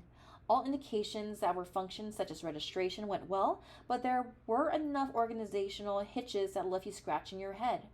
Like, the many unhappy costumers who complained that the music they selected for their masquerade acts was not played. I remember that. Anime Expo will need to work out those bugs and have a rock solid organization in place for their move into the New York area. New Yorkers aren't known for their patience or tolerance of the things that go wrong at anime conventions. If you want to know why the author keeps going to the time and expense of attending anime conventions, one story provides an answer. It was Thursday night after 2 costume panels, and the author was trying to get the website updated. His attempts to use a wireless cell phone link didn't work, and the author was trying to get back in his room to start a belated upload. But every step saw another friend directly ahead in the halls, another welcome greeting, and more talk about how the convention had gone so far, how the author's trip to California had been extremely smooth, thank you, although a cab ride from the airport to hotel wasn't cheap. There was a pair of costumers from Nevada, another pair from Idaho, friends from Michigan, a California group, and the digital manga assembly had the Utena voice actor in tow and insisted that the author attend the panel where the actor would appear. The hardest part of making these convention reports is expressing the enjoyment and camaraderie that comes from meeting people who are dedicated to a special form of fandom. Sure, things go wrong, but there's no huge griping and complaining seen by this author. And any trouble is always overwhelmed by the pleasant experience of meeting old and new friends at these events. The half-hour bouncing from conversation to conversation into the lobby on Thursday night showed how many friends can be made at these conventions and emphasized why the author keeps going back to these events time and time again. Although, before he left Anime Expo in 2001, the author glanced at his reports from the 2000 event and wondered if he could do it all over again. Well, he couldn't. This site took a big step forward in posting large numbers of costuming pictures and fell back in posting reports on panel discussions and stories from the interview sessions. And what sort of excuse does the author have for going through the weekend without any material on one of the convention's biggest stars, Yuatase? The author was probably too busy chasing costumes, plus he was compelled to fulfill a forgotten promise to appear on a photography panel that happened to be at the same time as Watase's interview session. Lame excuse, isn't it? The author also wants to use an excuse of having trouble with the hotel's phone system.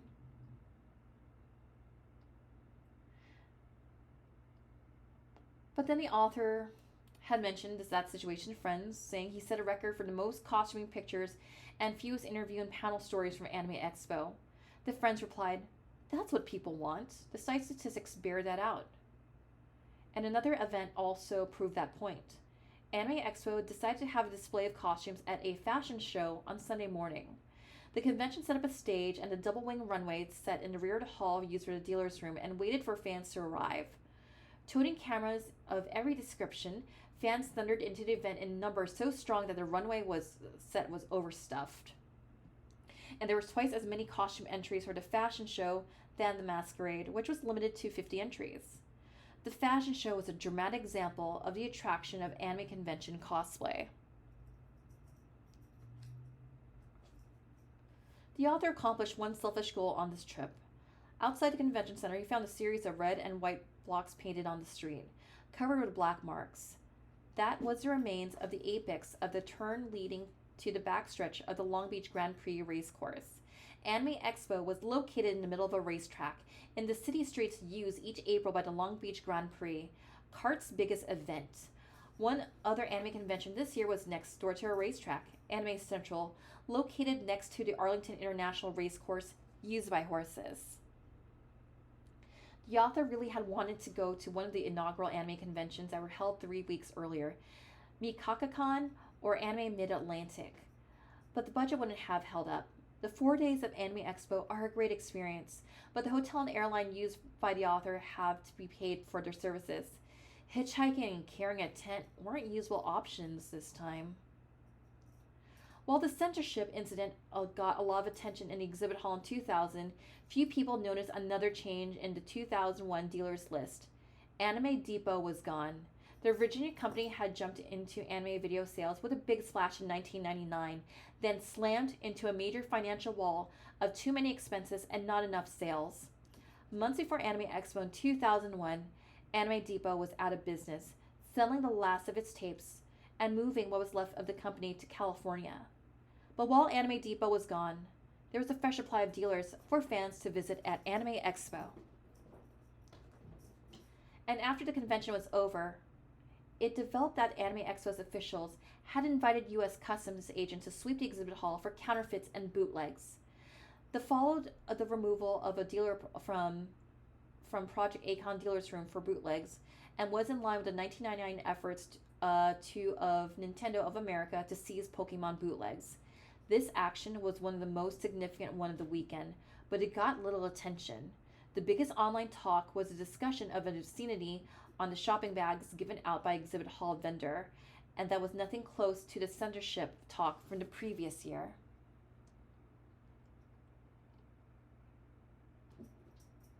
The convention continued as a springboard for product promotion. The most imaginative publicity item in 2001 may have been the broccoli and digital manga auditions for the English language voice of Digiko from DigiCarrot for TV commercials. I actually know the person who won that audition. I actually ran into her at SakuraCon this year, and she's working in the video game industry to this day. And we got to meet up for curry. And Studio Pierrot officials listened intently to fan reaction to title sequences of their shows. Anime Expo came a few weeks after the release of Atlantis by the Walt Disney Company. Some anime fans delighted in finding similarities between Atlantis and Nadia, Secret of the Blue Water, but fewer seemed to note that there were many similarities between Nadia series and the film known as Laputa by some guy named Miyazaki. To the author, it was more of an interesting read, the mainstream reviews of Atlantis, and see how many of those reviewers declared that the Disney film wasn't to their liking because it wasn't a musical comedy. Those reviews seemed to come perilously close to stating that Atlantis was too adult for the American movie audience that expects animation to be aimed at juveniles. Those reviews showed the difficulty that anime has in making a larger breakout. Many people aren't ready for the art form's unique challenges for its audience. Too many people still can't escape the prejudice that animation equals children. But the box office might have seen a different message. The animated Shrek, not considered to be an important film when it was released in May, turned out to be the biggest moneymaker of the spring and early summer, with $200 million gross, and that outdistanced even the hype Pearl Harbor. Shrek had some of the most uninhibited irreverence of anime, but it was animated by computer, not with ink and paint. That created some speculation that the larger American movie audience was fascinated by computer animation, and led to even more anticipation towards the release of the computer-animated Final Fantasy film. Oh goodness. And it was just so happened there were dozens of Final Fantasy costumers on hand. This convention sad note comes about a couple of veteran fans. Doc and Amy, whose cute daughter was named an anime personality convention of the week on the site. In early July, there was a fire in the apartment complex where they lived. All three of them got out okay, but they lost many of their possessions to smoke and water damage. Well, that's a sad note to leave this convention on. So that wraps it up for Kevin Lillard's Fansview report of Anime Expo 2001. This is the first of the Long Beach series that Anime Expo took place in Long Beach. And again, with that said, thank you so much for joining us for the past 2 hours in looking back at Anime Expo 2001, looking back at fandom, looking back of how we did it back in the day. And most importantly, again, everything I do with Fansview Fridays, it's a dedication to Kevin Lillard. It's a dedication to fans who couldn't make it to the convention, but this was there for us to live vicariously for the moment, to just kind of live vicariously through all these photos and just revisiting these back again, just seeing old faces, seeing friends, and just kind of like, oh yeah, I know them, that's their baby photos. And friends who I might have lost some connections with, or we had misconnections, or even people that I remember, like, I said hi to that person, I said nice costume to that person. this is for you. This is for you to just kind of look back and just look at an era of fandom that I want to make sure is not lost by time. We might have been cringe back then, but you know what? We had a lot of fun. And with time, we're not going to get those days back ever again. So let's look back, let's smile at our younger selves, and just remember what fun we had and all the magic we made. Thank you again, Kevin Lillard, for providing your memories, and thank you, Internet Archive, for saving a lot of his reports. Because I feel that cosplay photos aren't just what Kevin Lillard did, but he documented such a time of fandom that I don't want it erased. And with that said, thank you so much for tuning in to Fansview Friday. Thank you so much for joining me for a spot of tea in my virtual cottage. And with that said, I hope we run into each other at the con.